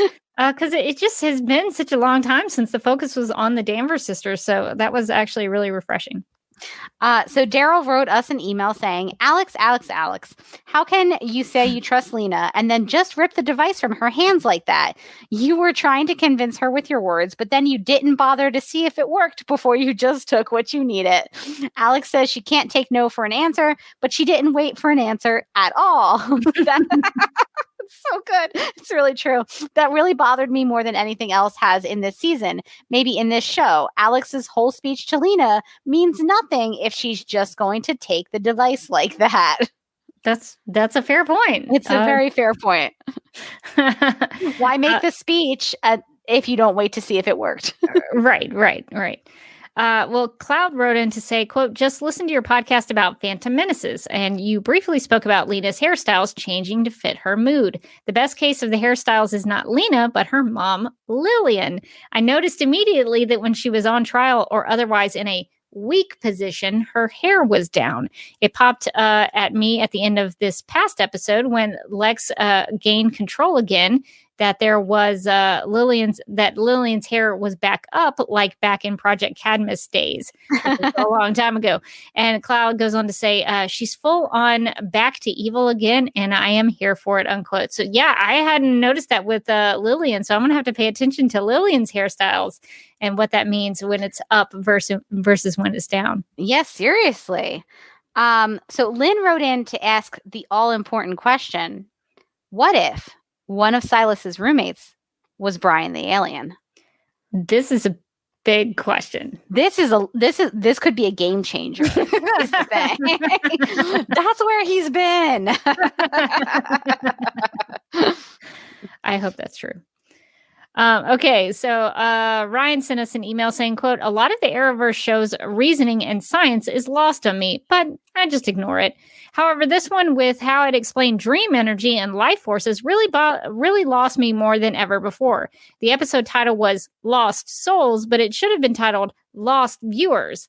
At this point, I'm annoyed with the lazy writing this show has. I can ignore the Phantom Zone stuff because, again, Melissa was on maternity leave and they only had her for so long. But they had the rest of the actors for 3 months before Melissa came in. Over a year of doing nothing at home during quarantine that they could have been brainstorming or working on scripts. There is no reason this writing should be so bad. The only good moments were the quiet, intimate moments between two characters. Should they have forgiven Lena, and is her forgiving herself all that matters? No. And should Alex have given Lena a chance before tracking the device, before taking the tracking device away? Sure. But that doesn't take away from the emotional weight the characters feel.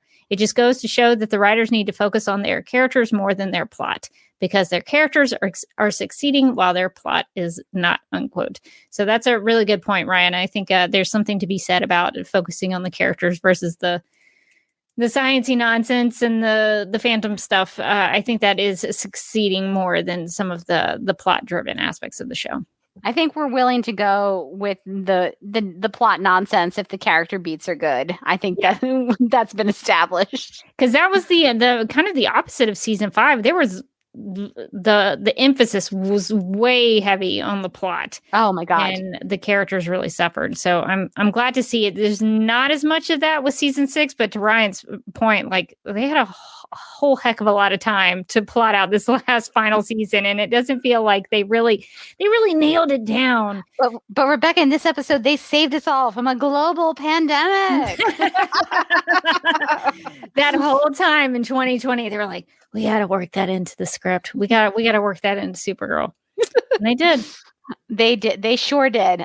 Kenny wrote us an email to say, this might just be the best episode of the season. Some great Alex Danvers stuff. We saw her be that badass Alex from season 1 and 2. Car is not going to give up, and she will find a way to come back home somehow.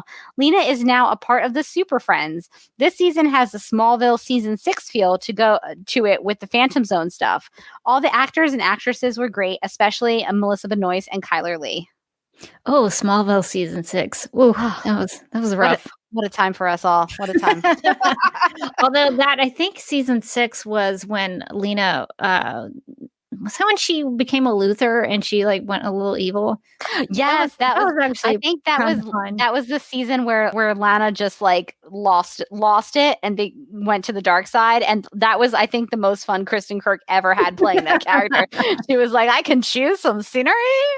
I think she hit. I remember her hitting Lionel Luther with a shovel, and I was like, she definitely did. This is great TV. I remember being really like, this is the most I've ever liked Lana lying. All right. Well, we have an email from one of our Russian listeners who is actually named Lena. So Lena sent us an email to say, quote, we have an Alex and we have a Lena. I'm starting to suspect we might have some super friends who listen to Super Radio. We can start our own super friends. Quick, do you have a tower for us? If a car writes in, I'm going to be really suspicious. That's it. We've got it. So Lena from Russia writes, quote, how could something named Supergirl be almost about anything but Supergirl? How could the main character serve as supportive characters in order to develop their story progress and not vice versa? I started watching a show because of 2 reasons: lead character and or plot. If I fall in love with a character, plot is unnecessary. So this is very similar to Ryan's email, actually. Since the plot in Supergirl has always been questionable, at least in my opinion, and the show turned out to be an excellent match for my standards. Yes, Kara is the main character and the only reason I watch the show, but the CW somehow managed to ruin a lot of that. It seems sometimes that the showrunners are on a permanent vacation and a bunch of remaining trainee writers are so indifferent that they don't give a damn about what they wrote even in the last episode script.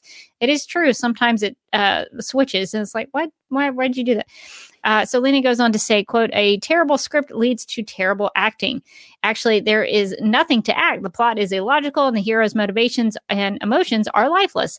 Though Melissa and the core cast really try to make this nonsense better. I will say, they make some bad stuff turn into gold. So Lena goes on to say, at the same time, I thought I could be perfectly fine with all of this storytelling disaster if there was enough Kara.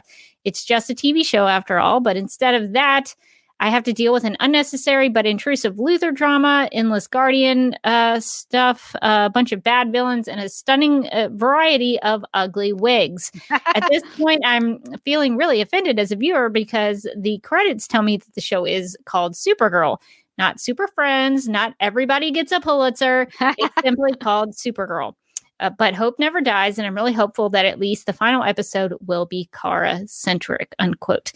So I'm right there with you, Lena. I've been frustrated with the focus not being on Kara for a while, and so it does get to be a little bit of a downer. But I think maybe this episode might start to pick that up a little bit.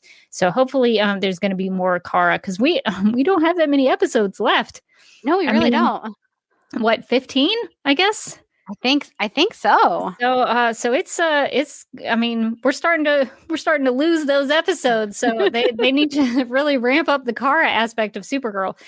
So that's really important. So thank you, Lena from Russia, for writing in. All right. So Rebecca, before we get to our snap judgments, do we want to talk about what Lena was wearing in this episode? Because I didn't get a screenshot, but if you would like to talk about it, I will get us an intro and then we'll get into it. And now, Lena Luthor, boardroom or ballroom?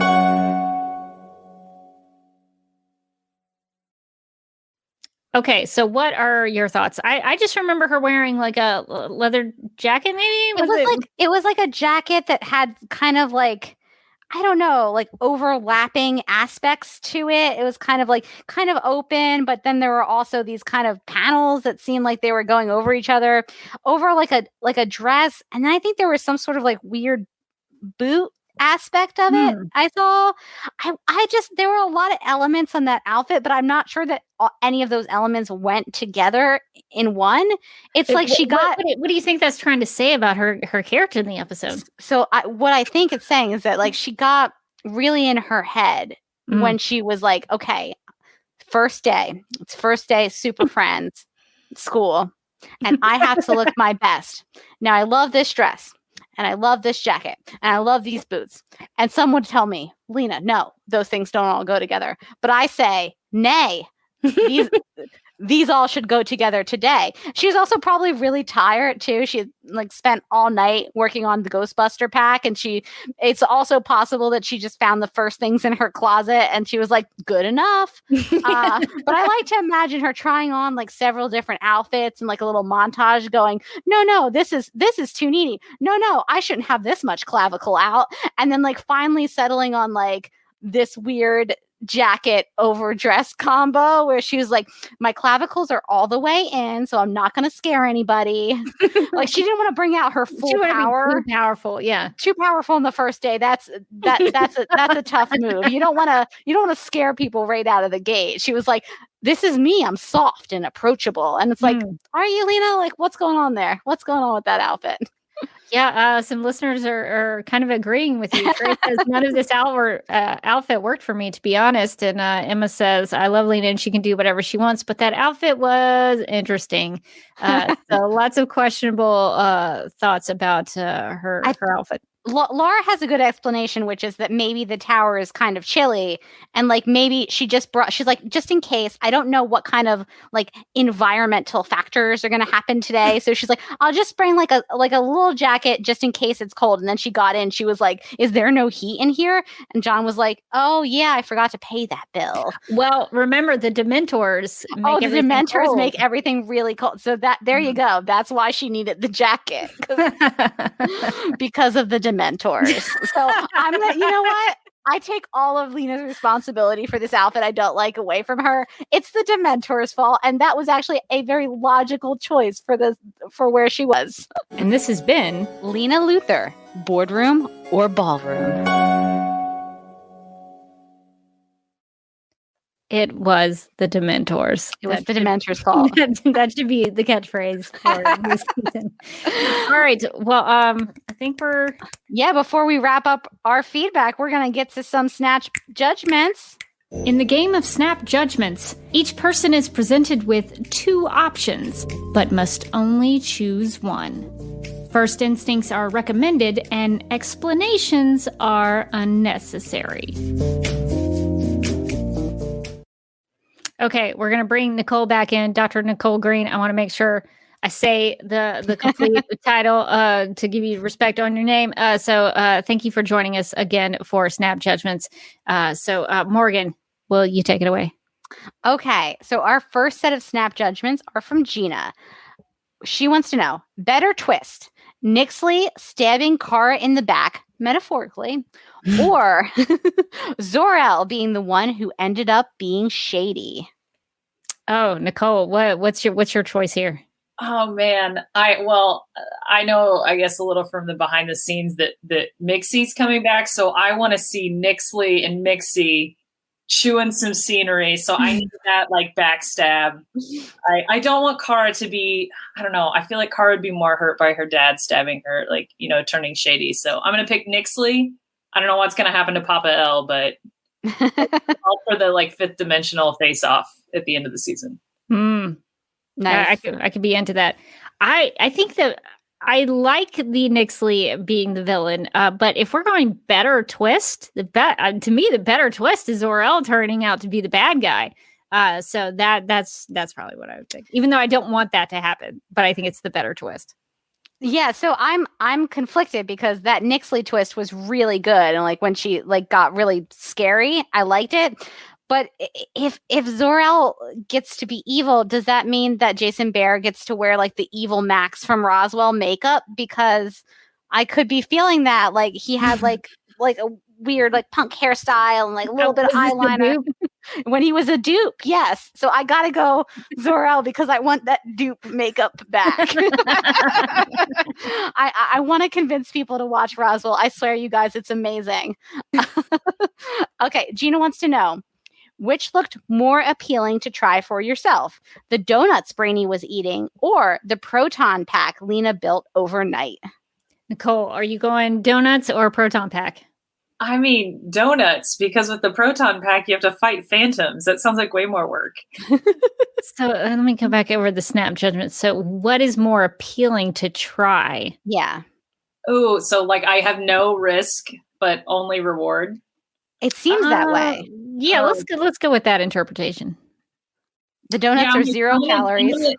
Well, I don't know. I feel like I've had a lot of good donuts in my life, but I've never got to like zap phantoms with no risk to my physical well-being. So yeah, I'm going to change to the proto pack. Donuts are really tasty, but they are also on every list that says this thing is going to give you cancer. So I try not to eat donuts as much as possible. So I probably would not be eating a lot of donuts. But also, I mean, a proton pack, I don't know if that can give you cancer or not. But TBD. But, as a scientist, everything gives you cancer. Like living gives you cancer, oxygen does. Like live your life. Yeah, everything in moderation, right? I don't know. It'd be fun to be a Ghostbuster, so I think I would go proton pack. Yeah, I'm gonna go say I ain't afraid of no ghosts and go proton pack as well. Okay, which would you like a solid explanation for? What dreamers' powers are exactly, or why they couldn't just get Kara's hairbrush for a DNA sample? Okay, so Nicole, do you want the explanation for Dreamer's powers or the DNA sample? I want to know what is the reason for the time travel. I obviously want to know. I need, like, I'm a cell biologist. Tell me about why I can't just collect DNA from her apartment. I need that. I'm never going to get it, but I would like that more. Yeah, I think Dreamer's powers are so nebulous. They can be whatever. And it's like, okay, fine. It's dream energy. But yeah, I need the explanation because they went straight from we need DNA to time travel and they never explained it, why that needed to happen. So I would go the DNA sample. Yeah, I think I'm dreaming about an explanation for that DNA sample. I just want to know. Okay, so our next set of snap judgments are from Ryan. The first one is, would you rather see them go back in time to John's, Nia's, or Lena's past? So we have 3 options in the snap judgment. Yeah. Whose past are we going back into, Nicole? You said Jean, Nia, or Lena.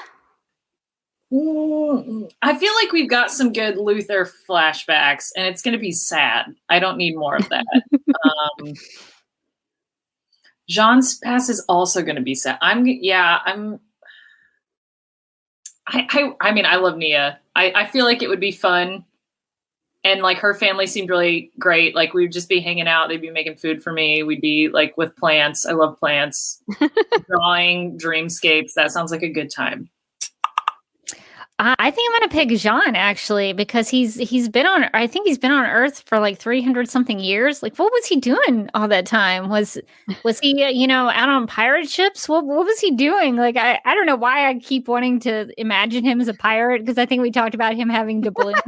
But I want to see like Pirate Jean. Like, what was he doing out on the high seas? So that's I mean, there's so much time that could be covered in the last 300 years. So that's what I would pick. So I was leaning towards Nia's as well, but you convinced me that I want Jean's because the idea of Jean singing a sea shanty is I find that very calming when I think about it. So yeah, I want Jean's life on the sea, which we've accepted as our canon. This is the thing that happened. We all knew it. That's what happened. Some people in the chat were pointing out that we could finally get the horse riding scene between Lena and Lex. Oh, that's true. We get to choose like our particular moment in time because that is an attractive option. That's tough because I really do want that. Oh, that's true. We could go back and see what was in Lex's journal. Oh, that's tough. That might change things. That's really rivaling Pirate Jean at the moment. Well, that's a tough one. Okay, so our next one from Ryan. Would you rather see Lena in a relationship with Kara or Alex? So no more Alex and Kelly. This is controversial. I don't know. Is this too much of a hot take? I don't know. This is spicy. Nicole, what are your Well, thoughts? I have to go first. Wow. Yeah. Oh, yeah. You got to make it. Throwing you You're right to the wolves. I am a big fan of the Supercorp dynamic. I will go for that. But I do love it's. I don't know. I love Alex and Kelly. I don't want to break up Danson. They're so supportive and good. So I want platonic Agent Corp on the balcony drinking their scotch, and Lena and Cara, you live your life. That sounds good. I really don't like shipper stuff, and I'm trying to try. They're going to make you. They're going to make you do it. So hard to stay out of it. I guess I would have to pick Cara because, to your point, Nicole, like the Alex Kelly thing is kind of cemented in my mind now, and I don't know that I could. That would have been weird. Just because, like, I don't know. I like their. Well, see, I like both of their dynamics as like friends. So that's weird. So I guess I would pick Cara just because the Alex Kelly thing, I think probably should still stand. So I don't think I would want to get rid of Alex and Kelly. So I'll pick Cara here. I think that's fair. I think just because Katie McGraw has chemistry with everyone doesn't mean that we have to ship her necessarily with everybody. Or you could, I guess. You could ship her with every single person. That's your choice watching Supergirl. Lena with whoever. With that said, I don't feel like we need to break up Alex and Kelly. They feel like they've got their thing. They're figuring it out. So yeah, definitely Cara and Lena. They have really good chemistry. So. And build up certainly more than Cara and William. That's true. They do have a storyline you could point to if you wanted to go there. Yeah. Like an actual storyline as opposed to her love interest. Oh, jeez. I could have been about William, but they never did anything to make it happen. But they were never about William, so how are you going to do it?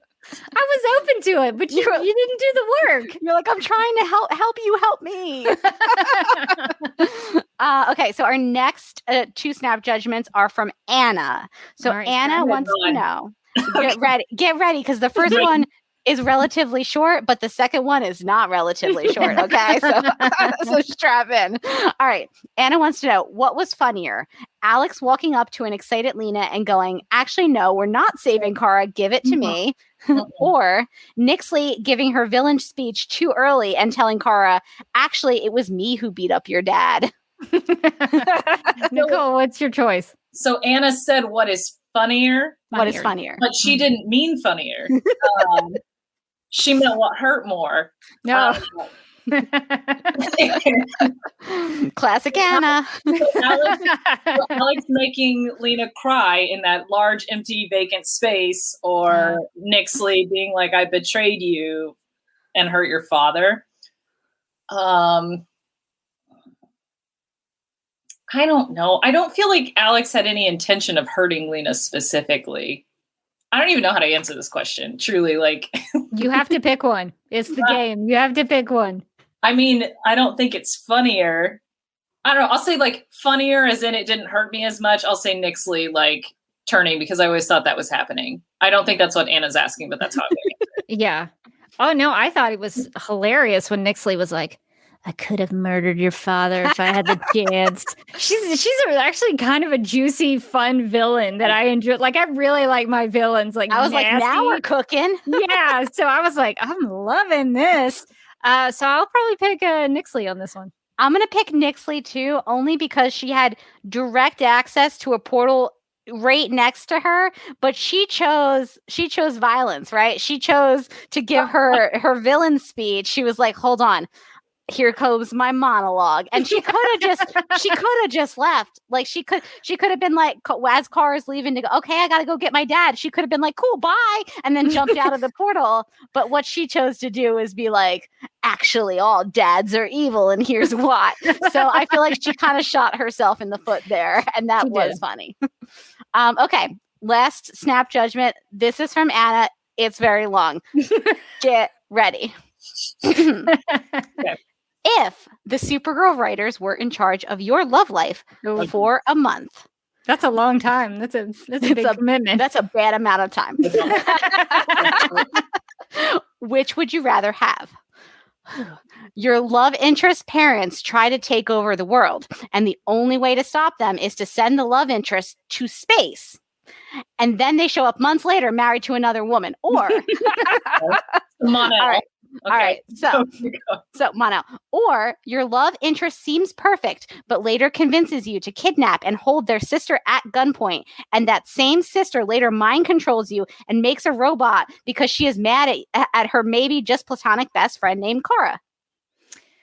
Those are equally bad choices that have bad. both been represented on the show. Mm-hmm. I want to make sure that we're breaking this down. Anna's saying Monel or Lena. Is that what we're doing? I think so. When you boil it down to the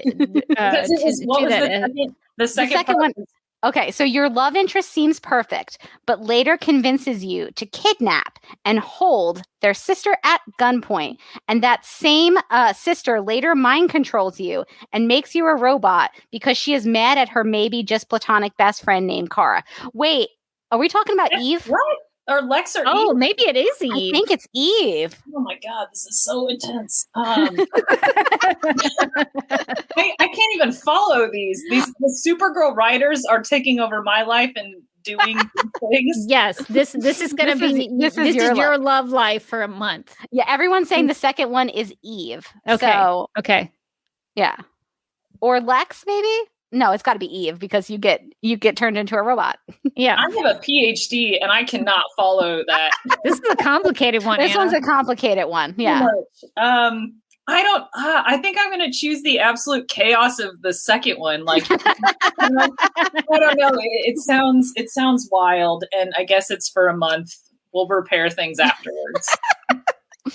Yeah. So with the Monel one, where your love interest comes back and is married to another person, is that only for a month, or are they married to the person for a month?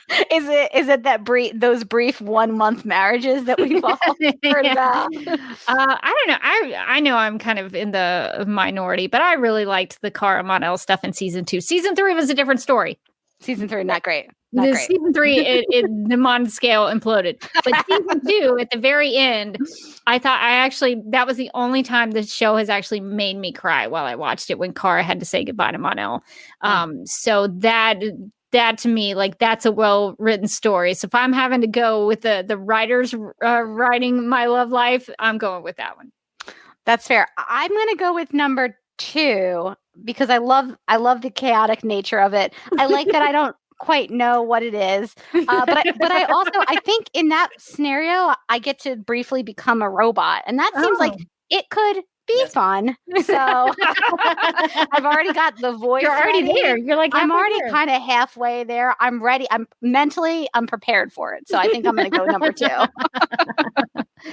Well, thank you, Anna, and to everybody who sent us in snap judgments, and thank you, Nicole, for being with us to make some snap judgments. And we will get out of here. We'll say goodbye to Nicole. Thank you. Have a good rest of your week. We will talk to you later. We're going to kick you out now, and we're going to wrap up snap judgments, and we're going to get out of here.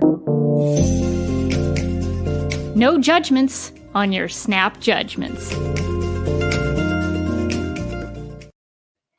All right, that is going to do it for this episode on Lost Souls. And I have really done a number on this Google Doc. I really need to tighten this up. This is kind of, you talk about chaotic nature. This Google Doc has a chaotic nature this week. Yeah, I'm going to need to clean this puppy up because Rebecca went through this really quickly.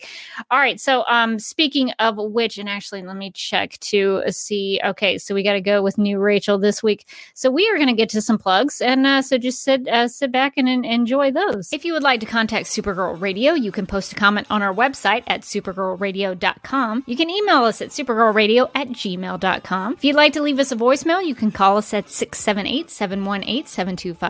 You can like us on Facebook and follow us on Twitter and Instagram, all at Supergirl Radio. You can listen to us on Apple Podcasts, Stitcher, iHeartRadio, Google Podcasts, Radio Public, Podchaser, and Spotify, where we also have a Spotify playlist that includes music featured on and inspired by the CW's Supergirl TV series. We are listed on DC's fan page, which you can find at dccomics.com/DC-fans. If you like what we do, we encourage you to give us a rating and write us a review on Apple Podcasts. If you enjoy our Supergirl Radio live streams, make sure to subscribe to the DC TV Podcast YouTube channel and hit that notification bell to get notified when we go live and wired. DC TV Podcast also has a TeePublic store, so if you are in need of new DC TV related t-shirts, tank tops, sweatshirts, onesies, mugs, notebooks, pillows, or stickers, go to supergirlradio.com and click on the TeePublic store link at the top of the page. Supergirl Radio is part of the DC TV Podcast Network, so if you also like The Flash, Legends of Tomorrow, Black Lightning, Titans, Doom Patrol, Batwoman, Stargirl, Superman and Lois, and the upcoming Green Lantern, Justice League Dark, and Strange Adventure shows, and DC TV After Dark, you can subscribe to the DC TV Podcast Mega Feed on Apple Podcasts. Follow at DC TV Podcast on Twitter, and like DC TV Podcasts on Facebook, or else. This has been a message from Hope, inhabiting the Flash Vessel, also known as New Rachel. That never gets old. That's It's so good. so funny. The Flash Vessel. Did we talk about the TeePublic store? No, let's talk about the TeePublic store. Let's just smoothly transition into that. Because guess what? It's got some fifth dimensional energy with this Mizziazpidlic design. Oh, nice. Well done. I see you giving me the full name and I'm delivering. Yeah, so this is actually a pretty cool shirt. I need to get one of these for myself because Mixie's looking pretty chill on this one with the full name there. So you can get some Mizziazpidlic stuff in there if you would like. And we would also like to thank our Legion of Super sponsors for supporting the Supergirl Radio Patreon. And that goes to Michael, Sam, Anne-Marie, Grout, Yvonne, Quinn, Jessica, Nicola, Leslie, Abby, Irmgard, Miriam, Cherie, Donna, Nicole, Lizeth, Deb, Susan, and a new one, EH. So thank you all for supporting Supergirl Radio on Patreon. If you would like to become a Supergirl Radio Patreon supporter, you can go to patreon.com/Supergirl Radio. It is a monthly fee. We have several different levels. So just go take a gander at the Patreon page and see which one you would like to be part of. They offer different things. And our Patreon is just kind of just bonus extra stuff. We have our regular free Supergirl Radio stuff here once a week. But if you want just some extra stuff, if you want to see Morgan's cats, if you want to hear us talk about all sorts of, various things, that we've done some AMAs. We've done some show and tell. We've done some show and tell. We'll probably be doing a whole bunch of stuff. I think for this next exclusive bonus stuff, I think I'm going to do some stuff from Hawaii. I mean, you're going to be in a pretty nice location. So I'm going to do some photo shoots with my Supergirl. I'm going to take her to Hawaii with me and maybe put her on the beach. We'll just see what happens with her. And if you would also like to have a photo shoot with a flat Supergirl here, we have a contest. So basically how this works is that you can go to supergirlradio.com and on the right side of the page, there are actually some links there where you can find it. There'll be a little picture of little flat Supergirl on the side. You just click on it and you can go straight to the post where you can download and print your flat Supergirl, and you just cut her out. You will cut around her. Don't cut her. Cut around her. And then you're gonna attach her to a popsicle or some sort of popsicle stick or a pencil or a pen, something like that. And then just go outside, take a picture with her, do something. Take her on the road. Do something creative. Actually, let her see the world. Hang on. While we're here, we have had some submissions. Have we? Yes. So I'm going to pull some up while we're here. Let me see if I can share my screen and let's see if we can get to I have not been checking the hashtag. Let's see. Am I pulling up the right one? We shall Because see. I'm not good at it. But the hashtag is hashtag Supergirl Adventures. So if you want to, oh my God. So this is Supergirl traveling in the car. I also have one from Donna. Let's see if I can pull She that doesn't up. need to be in the car. She can fly. She's just driving. It's fine. Let's see. Let's try to share this other one. Road trip. Apparently, this is not the best way to do this. So next time around, I won't share the screen. But yeah, so Donna actually went the extra step and commissioned an Alex They're to go in the along. grass. They are taking the grass for Earth Day. It's actually today's Earth Day. Today's Earth Day. So and they are taking that grass by storm. Alex looks great in her little costume. Flat Alex. So so Donna went the extra step and got a commission of Flat Alex to go along with Supergirl. But you don't have to do that for the contest. You can just hang out with Supergirl and just take a creative picture, and then you're going to use the hashtag and tag us in a photo, and that'll get you in the contest. And you can take as many pictures as you want. You have until the final episode of Supergirl, the TV show, the series finale, is when we will make a decision on our favorite, and then we will pick a winner, and you'll get something from the TeePublic store. So what's great is you have almost an indeterminate amount of time. This is really no rush. Who knows how many seasons you can take Supergirl around with you? She could go to the pool in the summer. She could, come on a sleigh ride with you in the winter. So who knows at this point? But yeah, so this is just our way of like having fun for the final season. Taking Supergirl with us wherever we go. It's a metaphor. So this is something we're doing for the final season, just to have a little fun and see what everybody does. It gives us a way to be creative. All right. Well, you can follow me on Instagram at The Derby Kid. I also have a YouTube channel at youtube.com/duckmilkprod. Apparently, I did a live stream recently, and somebody in the live stream chat on my personal channel was like, "Hey, is this the Rebecca from Supergirl Radio?" Which clued me into the fact that I may not be promoting my personal YouTube channel very well on this podcast.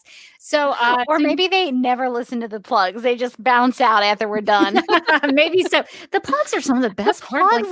The plugs are some good material. Don't skip the plugs. No, you never know what's going to happen during the plugs. So if you want to see, I have a lot of Snyder Cut content. I'm actually going to Dallas tomorrow to visit the exhibit for the Snyder Cut that is there at the HBO Max headquarters. So I'll probably do a little video stuff there that I'm going to put up on my YouTube channel and take some pictures. I may take a Flat Supergirl with me. And have her, pictured with a Nightmare Batman, maybe. I'm going to be that weirdo. HBO Max, you better be ready. Rebecca's coming tomorrow. So be ready with your checkbook open. We love your service. Oh my gosh, HBO Max. We consume it all the time. We have all the favorites. So that is something I'm probably going to do. I'm also a voice on The Fakest. I play Leanne Snyder on The Fakest. It's a sketch comedy podcast. You can find it at thefakest.com. Morgan is also a voice. She's actually very important in the final season of The Fakest. So you should definitely tune in and listen to that because Morgan's doing a bang up job. I do a very medium witch voice, it turns out. You and the other witches, the three witches, are fantastic. So very, very good. Actually, my last scene was I just recorded it recently, like my final, I wrapped on The Fakest, and Amy was there. She plays Grandma Snyder, who is maybe also a witch. Don't want to spoil anybody. But yeah, it's been fun to interact and be in scenes with witches.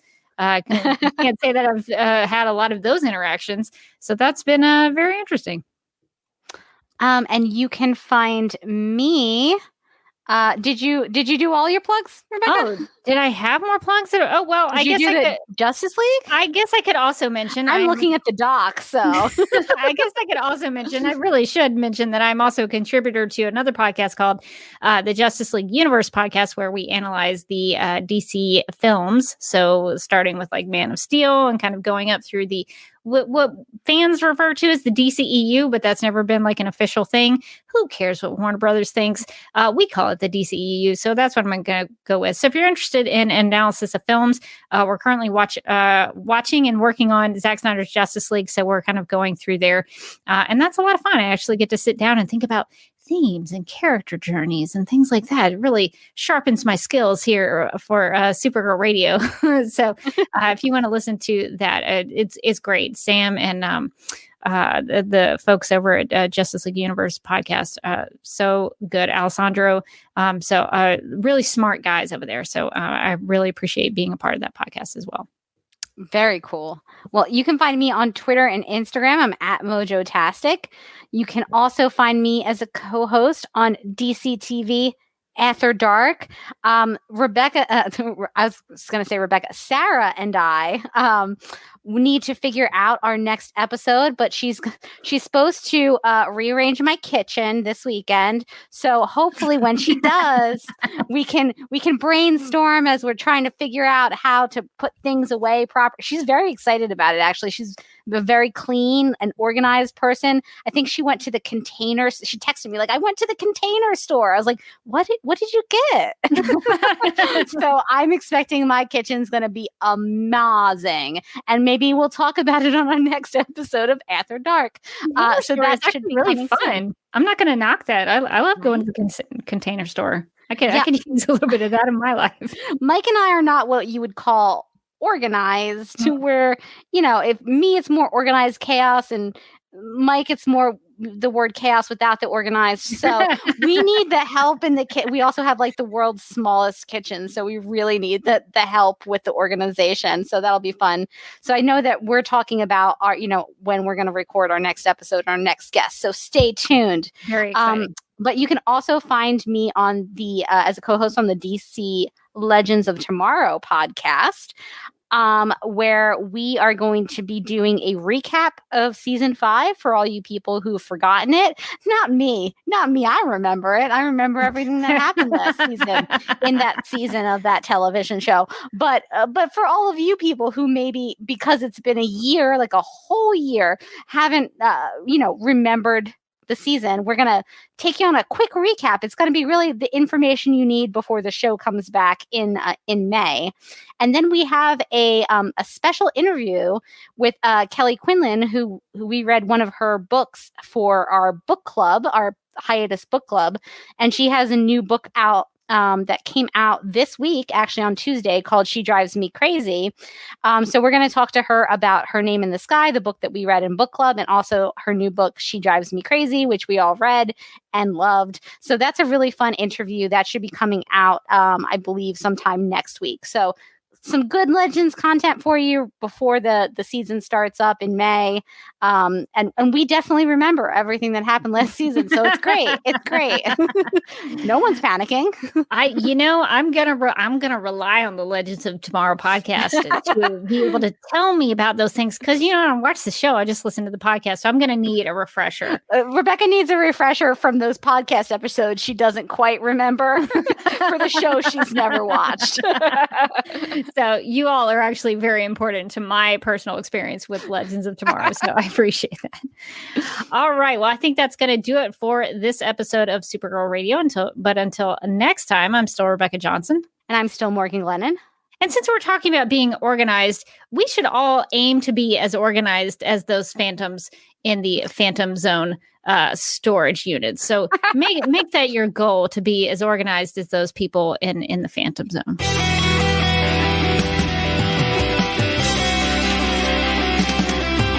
I think the CW are just trying to win the time slot war with Supergirl Radio. Supergirl Radio is going live every night of the week. How do you like it? Is becoming a human burrito a plus or a minus? I don't know. It does seem snug. I mean, they say you are what you eat. Oh no. Yeah. So I do a podcast called Supergirl Radio, and one of our segments is Lena Luthor, Boardroom or Ballroom. Because she looks like a boss in this coat.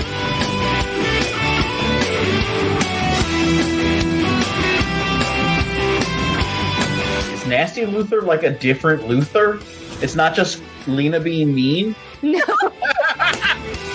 Helen Slater here. It's so fun to know that you're hosting a podcast called Supergirl Radio.